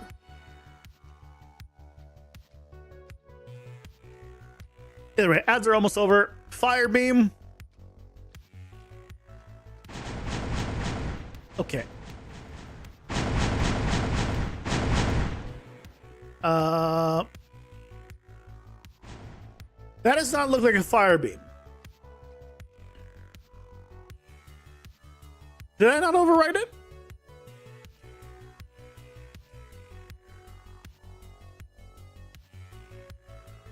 I did. Okay, so where is this being set then? Where is it being overridden?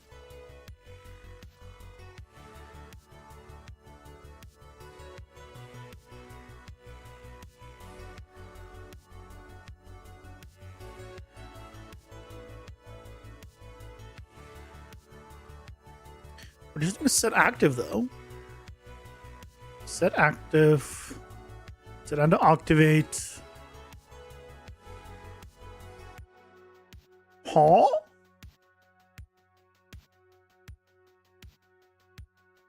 I mean, I could try putting it on begin play.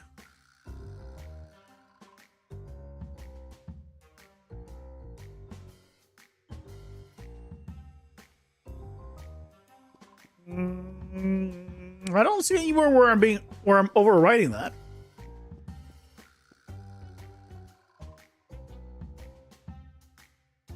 Oh, did he? Wait, is there? Did the one from my testings maintain? It might have maintained.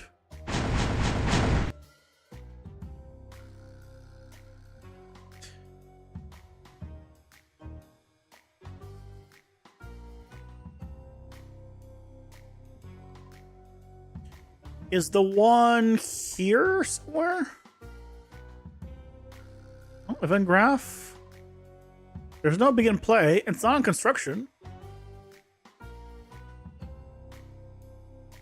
The variable's not there.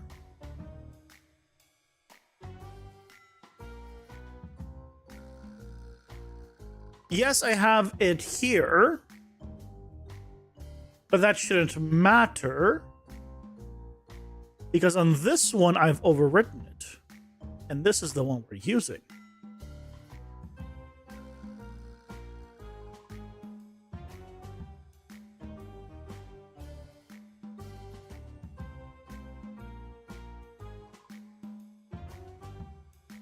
What?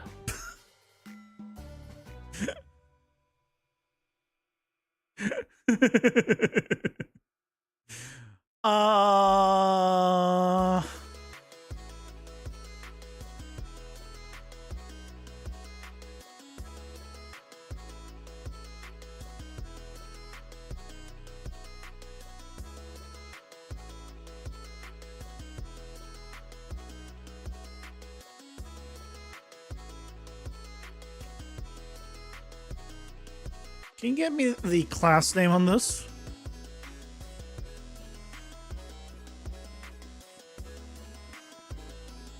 Just to confirm that it is. I mean, it is the fire one, right? Because the end is correct. The hit is being set fine.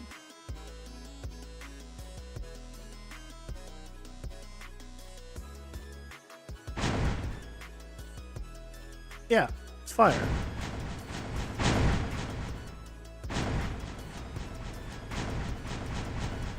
Why are we getting the laser?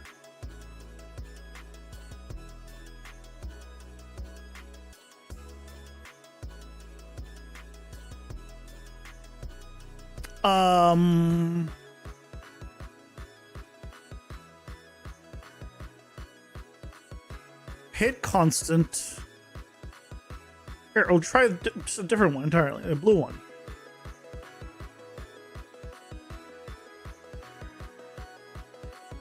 Is it gonna give me the blue one?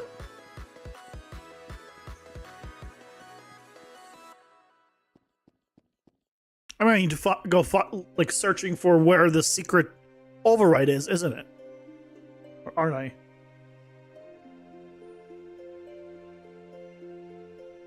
Yeah, still the purple one.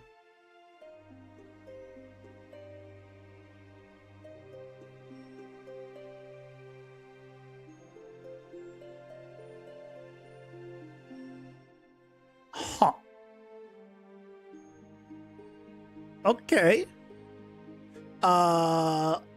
Let's go searching, I guess.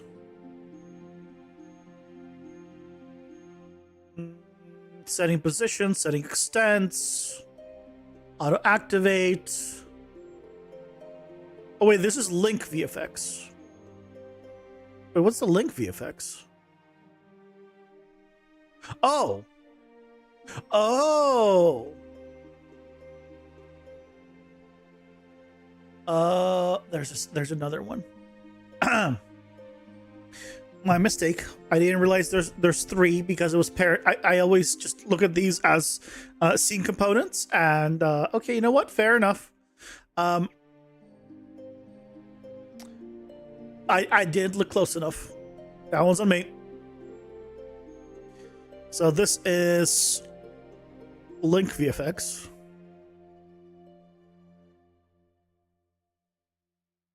Where is it?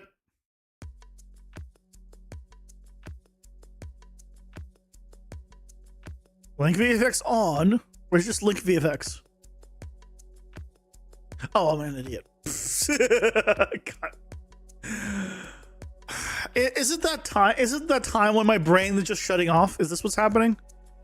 So it's not laser. So the actual laser one is this one. This isn't laser. This is laser start, as it says. And this is actually laser.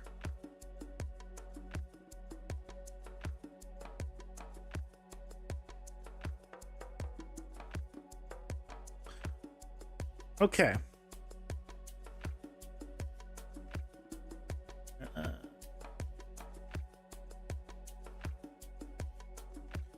Okay, so now we're not being stupid. There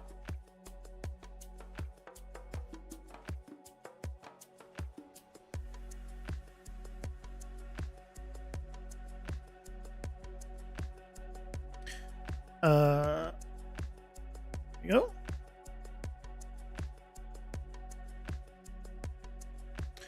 Why does this have nothing? Why does this have nothing? Hello? Laser Niagara system has something by default. It's literally right there. Why is this overwritten? Oh, god damn it.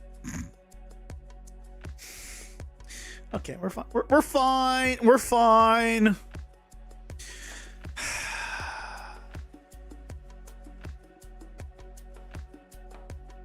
Okay, we set it all to fire, and now let's look at it. Let's see our world burn. Finally, now that I'm done being stupid.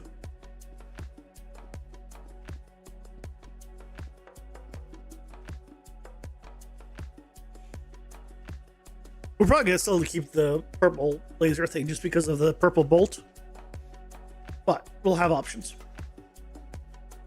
for enemies and whatnot.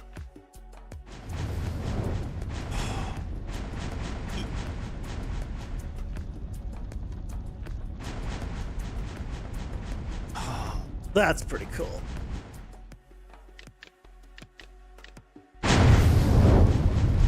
Oh, okay, we're gonna need to go through all the audio ones and make it so they don't, like, stack so much. But But until then,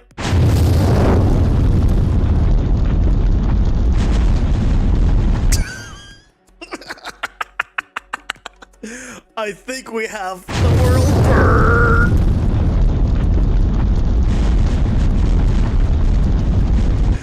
That is definitely a flaming inferno.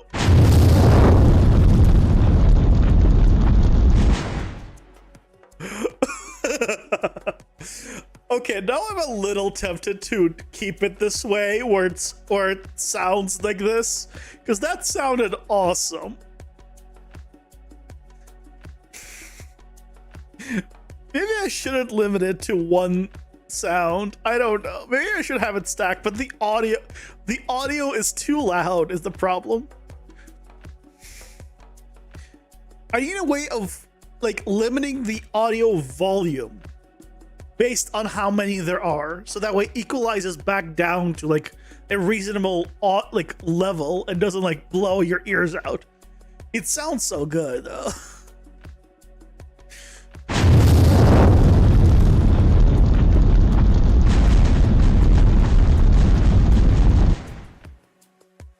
It does sound good.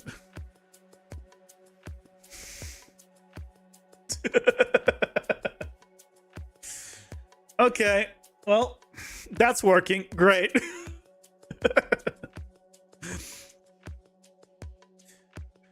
Okay, so this execute laser attack needs to be a blueprint interface, and so does the one where I stop the laser attack. That also needs to be an interface. Hey, thanks for stopping by, Rain. Hope you have a good night's rest. Or good day's rest. But I don't know. Based on your time, I don't know what to tell you. It might as well be midnight.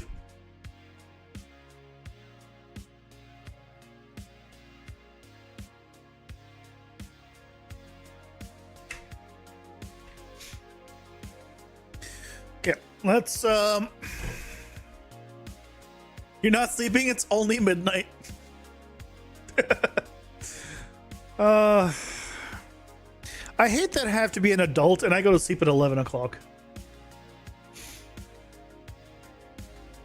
My usual bedtime is around between 11 and 11:30. It's usually the latest I try to go to sleep because I wake up at 7:30. Can I do the walk on planet thing you suggested? But you gotta turn my mouth off? Oh, sorry. I'll shut the fuck up as requested. I'm so sorry. Oh crap, I still haven't stopped talking, have I? Okay, I'll stop talking now.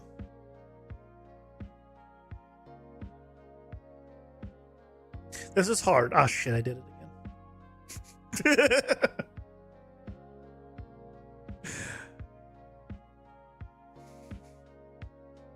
Have a good one. Thanks so much. Bye. Combat. Let's do a shoot continuous laser, and then stop continuous laser. So I think for the stop, we don't need to do anything, right? It's just, yeah, we just need to just stop. For the shoot, we need a few things. We need the projectile start offset. Wait, why don't I pass? Why I'm not pass? Oh, I need to pass that through. I need to pass that through. Yep. We'll do that in a second.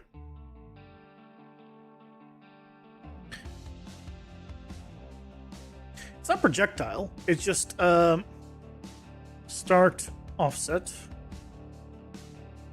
Or guess start position offset. And laser length.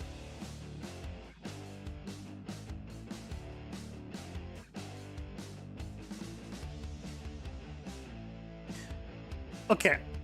So what we need to do is on the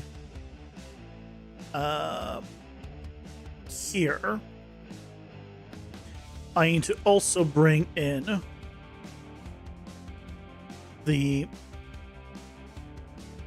float. That's going to be the start position offset.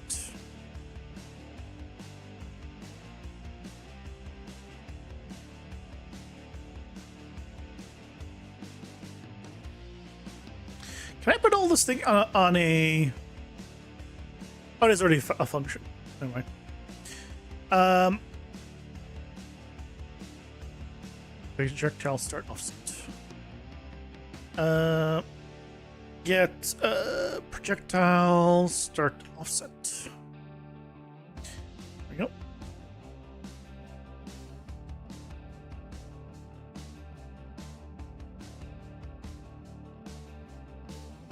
And then here, that it needs to be for you. Okay, let's do a... I have to do a make vector for all these.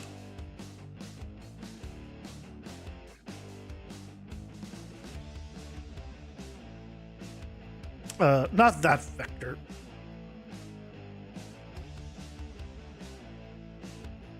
Okay. So we're gonna do get start position. Huh?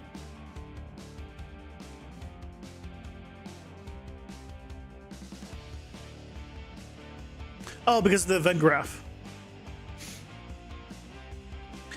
Right. So this needs to just multiply by -1.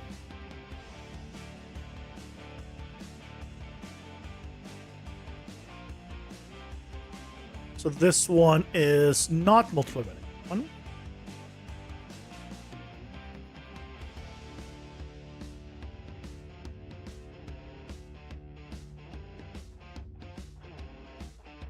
Then we do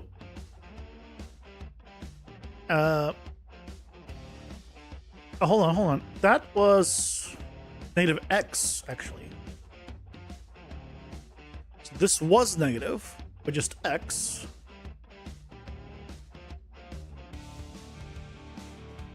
And this is x, and then y.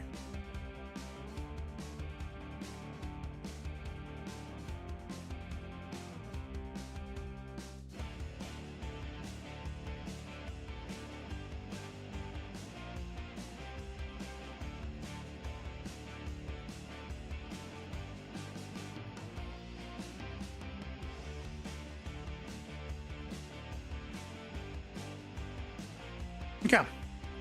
So now we have the offset actually being set. Good. So going back here, we're gonna need to do a... we're keeping this. So on the character base, interfaces, combat, shoot continuous laser, and stop shooting laser.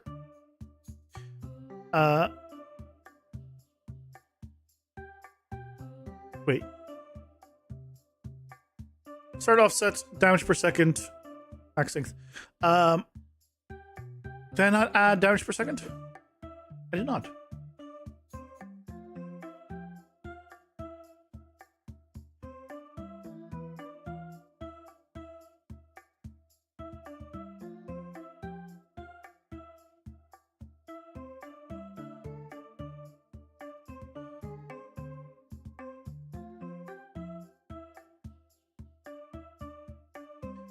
It's not initialized laser. It is execute laser attack.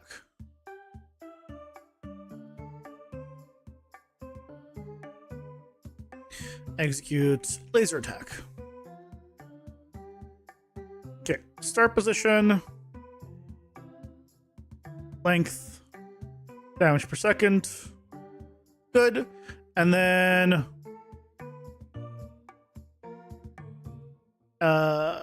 laser. This is clear laser array.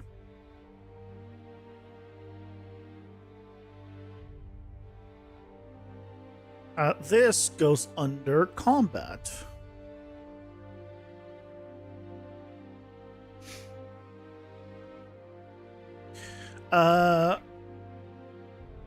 Laser attack.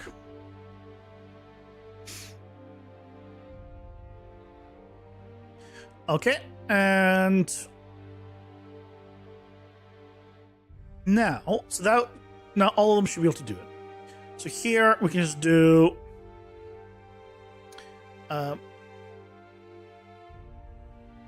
stop, shoot, continuous laser.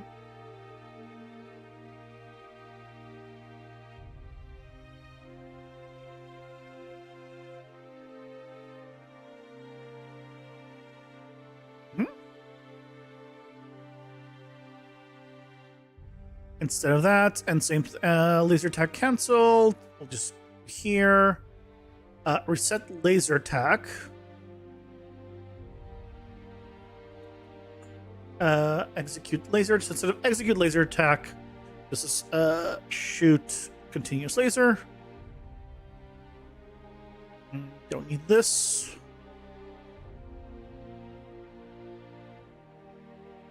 Start offset 20, length 1000, damage per second. We're doing 50 as our base. I should come from somewhere else. I really should get it from the weapon, but for now it's fine because I've already hard coded it for the spellbolt.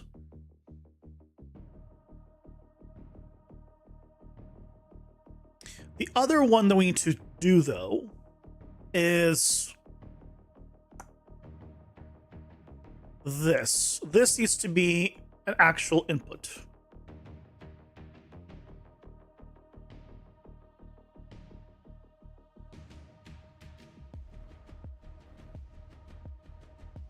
Instead of where we have it.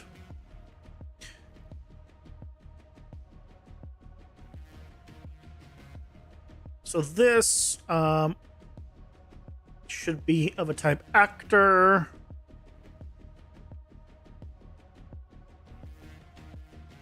Soft class reference. And this is just the laser class.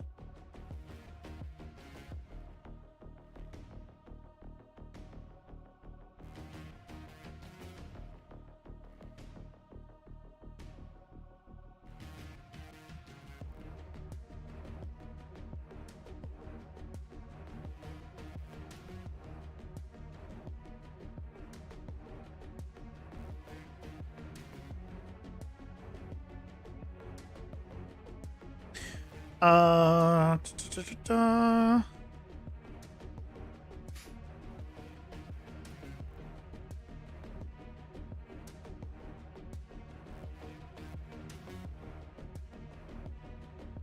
really don't need to attach it anymore. I do. It's fine. It can be attached because that puts it at my location.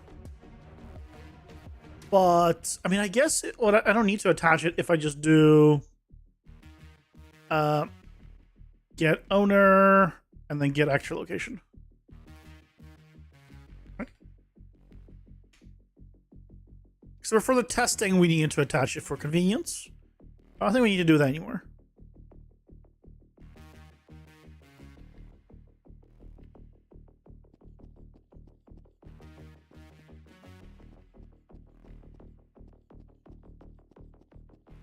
Let's find out.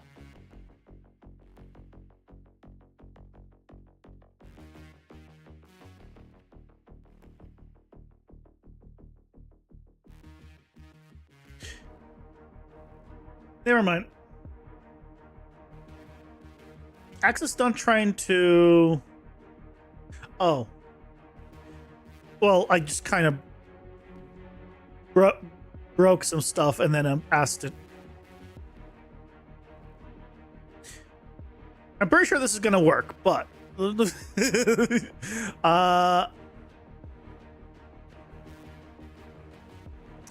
I just need to go to here. Let me just set this to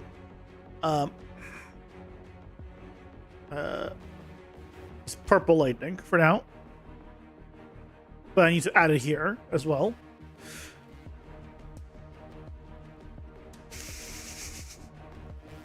I love it when I decide to break something and then immediately test something else that relies on it.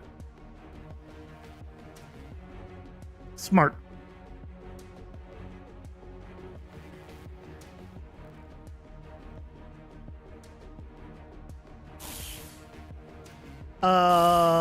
Okay, right. Because then I need to update the rotation. Yeah. Yeah, no, we're not doing this. We're doing this. Yep. This takes care of all the rotations that we need. Easier. Okay. So, let's go back to you. And let's go ahead and add actor, soft class reference, laser class.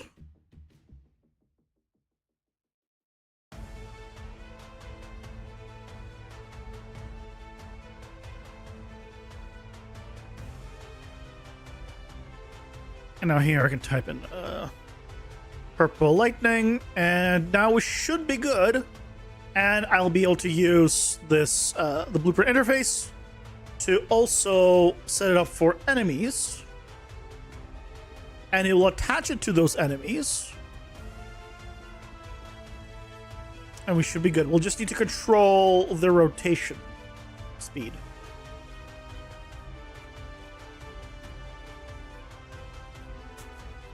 Okay, so the laser part I think is done.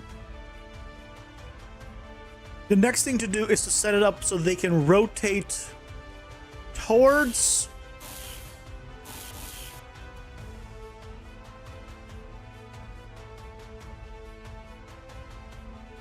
I was doing 100 before, wasn't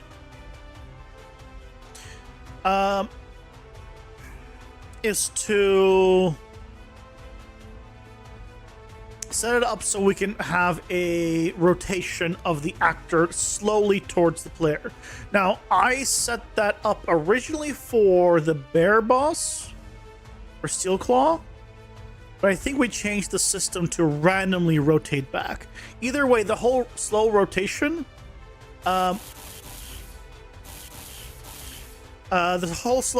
we should be able to reuse. Which I guess is a movement thing.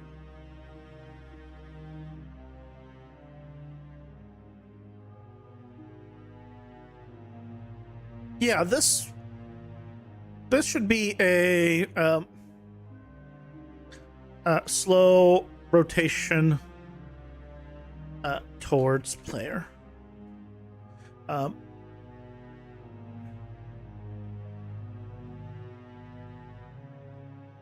In place rotation first player. Yeah. Because this is the basic attack, but it needs the movement.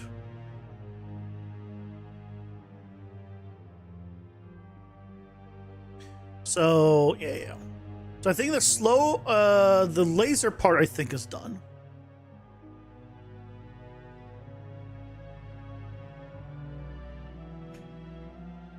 I think we could say the rotation of the laser is done. Just confirm that the player is still all working and the damage is being calculated and all that. I think we can say that one's done. And now we just need to go and set up the rotation.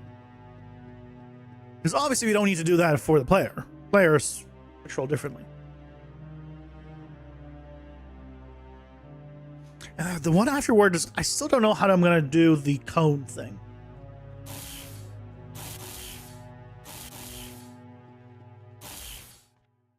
I mean, I feel like it needs to be even a little more offset.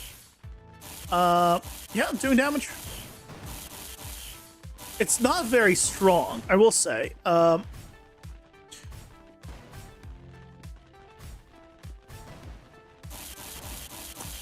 I feel like the damage area needs to be bigger.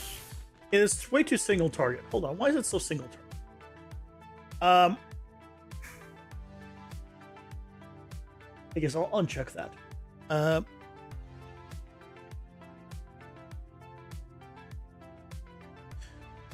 Oh, it's because it's using the same hit radius.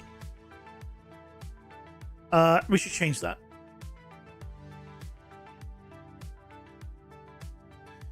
Right, for the actual damage stuff,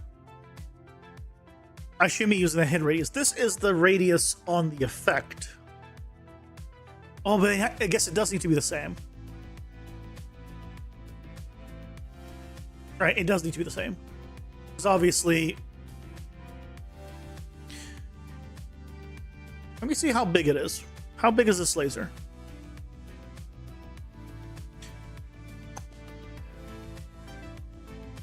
I need to be a little bit bigger than the visual of it.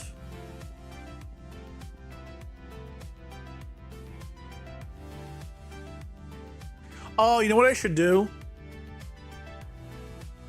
No, I got a better solution. Yeah, this is fine. This is fine. In fact, it's a little bit too big.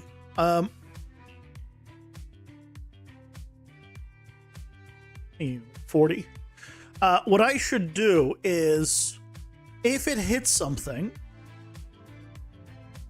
I should then do a sphere trace at that location, and that will determine what gets hit, which will allow me to hit an AoE with the laser, which is what I wanted.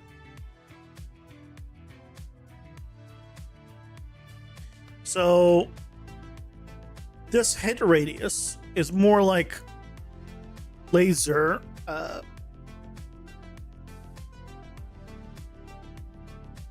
laser radius. Okay, and then here we can have an actual hit radius. So wherever we have hit something,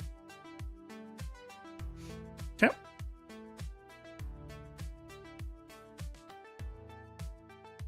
and it does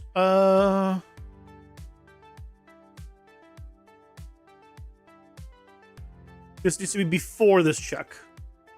This check is not for this, and we're not setting it to this. So we're just gonna move this over. So on the impact point,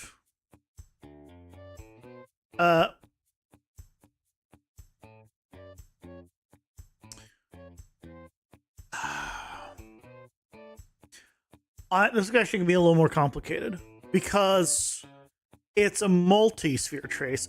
One could get hit multiple times, and you don't want to stack the damage like if two enemies are close together and both would overlap, right? It would cause two overlaps on one enemy. I don't want it to take double damage, so I want to take only one damage once. So what we actually want to do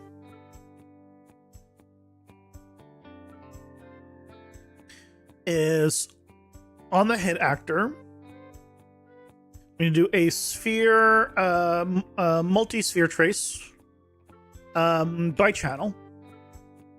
This time, character at the impact point. And this is actually going to be the hit radius. We're going to set the hit radius to be something like, I don't know, 100 by default.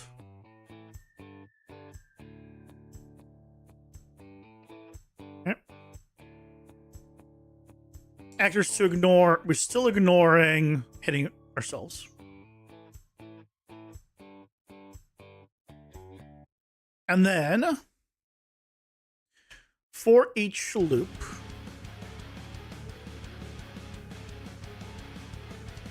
break this again. And then we need to store these the hit actors. So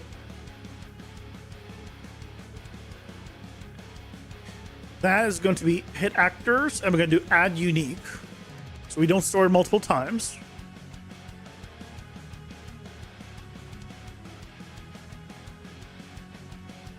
And we make sure that we clear the hit actor at the beginning here.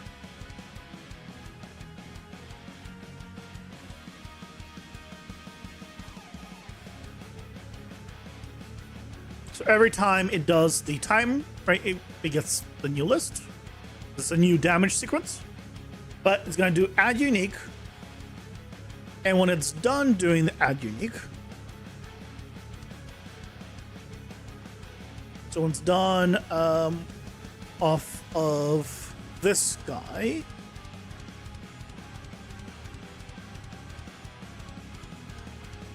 then we take the hit actors for each loop.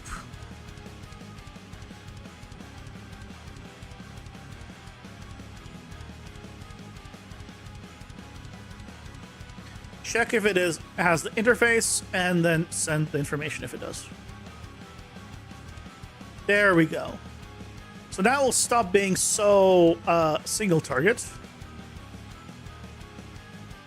We can do a little for duration here. And this should feel a lot better, because it was just way too small. I might need to increase the radius by default anyway. But let's take a look. Yeah, that laser should not be hitting only one target.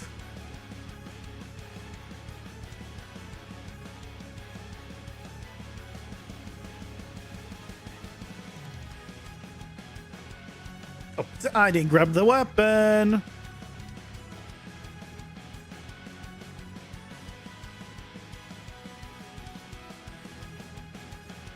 Now I grabbed the weapon.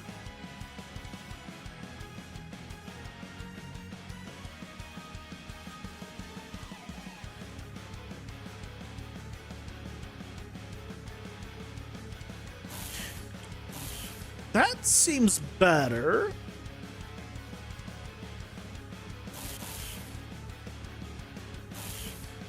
I feel like it still should be slightly bigger, but I'm already hitting a little bit more than, right? I can hit two of them next to each other, or, oh no, that's fine. If they're bunched like that, they're broken. Don't worry about these guys. Right, if they're bundled together, I am hitting multiple. So obviously when they're not bundled together, I'm not gonna hit multiple, but yeah. Okay. Done. Fixed. Fantastic. And I can override if I want it to be bigger. I should probably actually increase this based off of the cleave. So let's do a hit radius. Yeah, cleave should affect this for sure. So multiply by cleave scale. Absolutely should affect this. That's the whole point of cleave.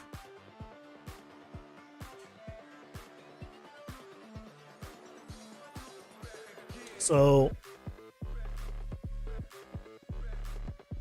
one more test with cleave. It should be a lot better.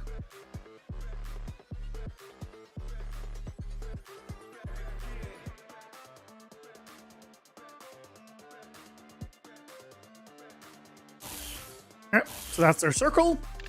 And then we grab cleave. Where's cleave? Cleave. So increase radius by 75% and stack. So you know what? Let's grab all three. Okay, we have a problem. I should not be scaling the radius of The other one by Cleve.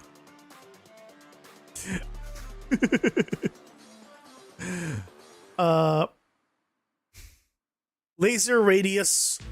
Let's not affect this. By Cleve. Only affect the hit. This is why you check. Yeah, because otherwise we're hitting like the ground and stuff. Yeah, that's not good.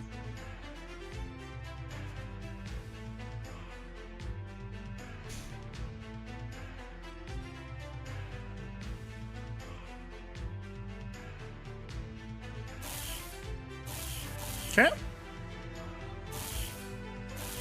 Looks good. That's the radius now. And yeah, we go cleave. Yeah. A little bit more. So now I can pretty much hit like the entire pack there. With just this, because I have so much cleave. Oh. And it'll just eat through them. Yeah, see, like, just cleave is so good. Let's turn off the debug. Yeah, so 100 by default is good. We can adjust it obviously on the laser, and yeah, sweet. So I think now the laser is good to go. We just need to try out multi-hits on the laser as well, because I just want to see multi-hits and cleave. No damage upgrades.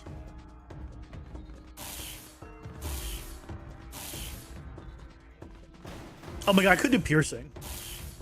But even without piercing, this is still real good. Yeah, it's still good. Still good. Let me go.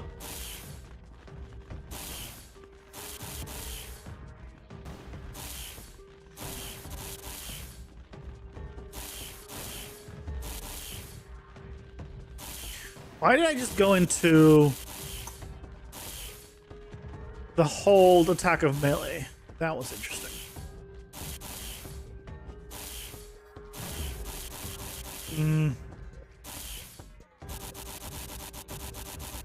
The damage is still not crazy because I have no damage upgrades, but the AoE though is real nice still.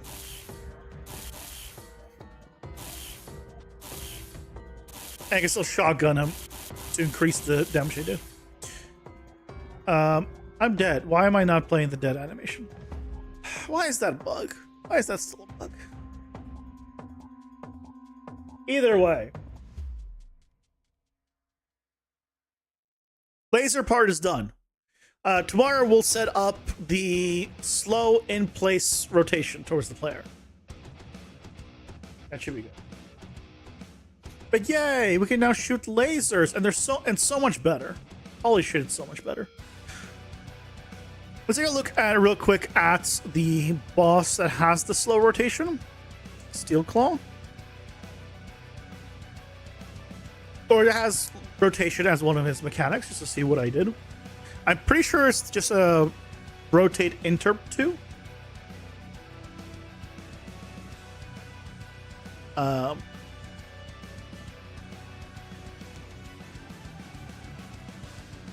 Not you.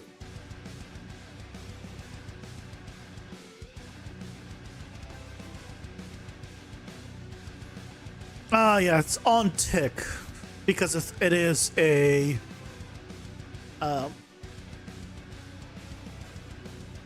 interp 2. Yeah, constant.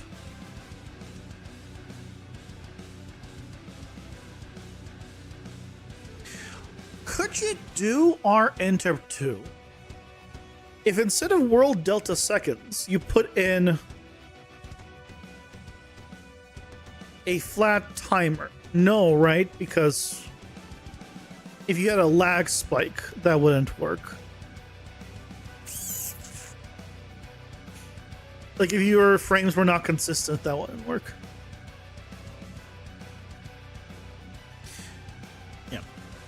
So we'll probably reuse this system. And then control the interp speed.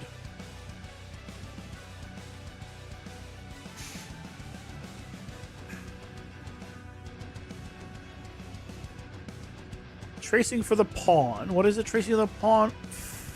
Oh, just to see if I'm there. Why is it tracing for the pawn? Oh, if I hit it. Oh, I see. This one is if I'm within this giant radius, or within the radius of this thing, then stay on me. Otherwise, continue rotating. That's what it is. So basically, it will rotate towards me. Or it'll rotate randomly, just around. But as soon as it finds me, then sticks to me. All I'm going to need to use is this one. And I'm not going to need the sphere trace or any of that. Yeah, we should be able to set this up relatively simply. And then try out making a turret out of a mob. Oh my god, we could so do that. That's something, right? Multi-directional turret. Laser turret. That's already turrets, but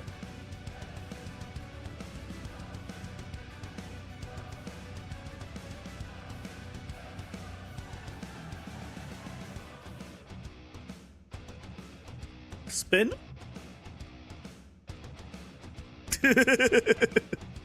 What we could do is have an enemy, right? Just stop moving, shoot lasers in multiple directions, and just spin. If you're range, you'll be able to take him out no problem. If you're melee, you just move away and you're fine. I think that's a cool attack. So we have one that kind of will face towards the player. Oh, you know what we can do?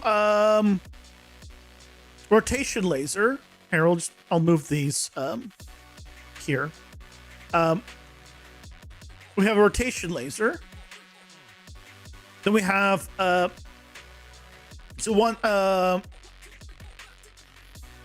follow player laser. Then multiple direction laser that spins. Yeah, I think we just do quite a few things with just lasers. Right? Oh my god, we can do a laser cage. Laser cage special attack. Because of how these lasers are set up, I could theoretically create something where it places like a rectangle of lasers around you.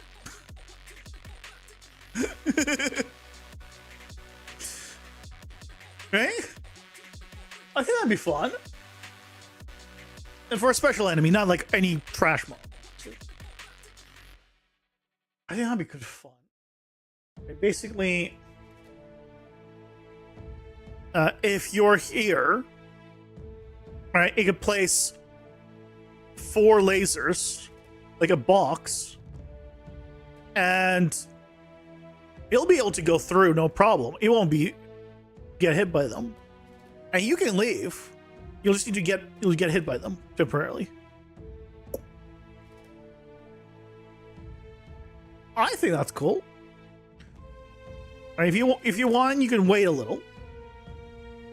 Or have enemies go inside. It can't be that small, right? It can't be tiny. Or you can dash out of that and take no damage as well. You just dash through it. So you'll have ways of getting around it. But I think it'll be either way for a little while. That will be an area where you cannot be. So that means I also need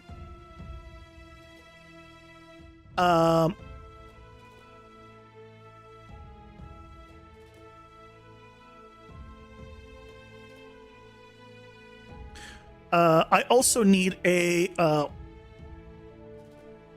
world placed laser. So I need to be able to place lasers in the world. 4 different ways of using lasers here, which is great. All right, so we could just have, we could potentially have a, we could do lob projectile into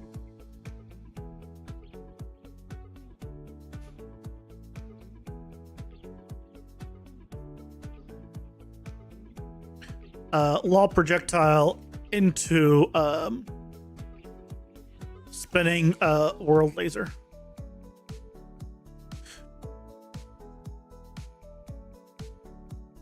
Probably need that one. Probably needs to be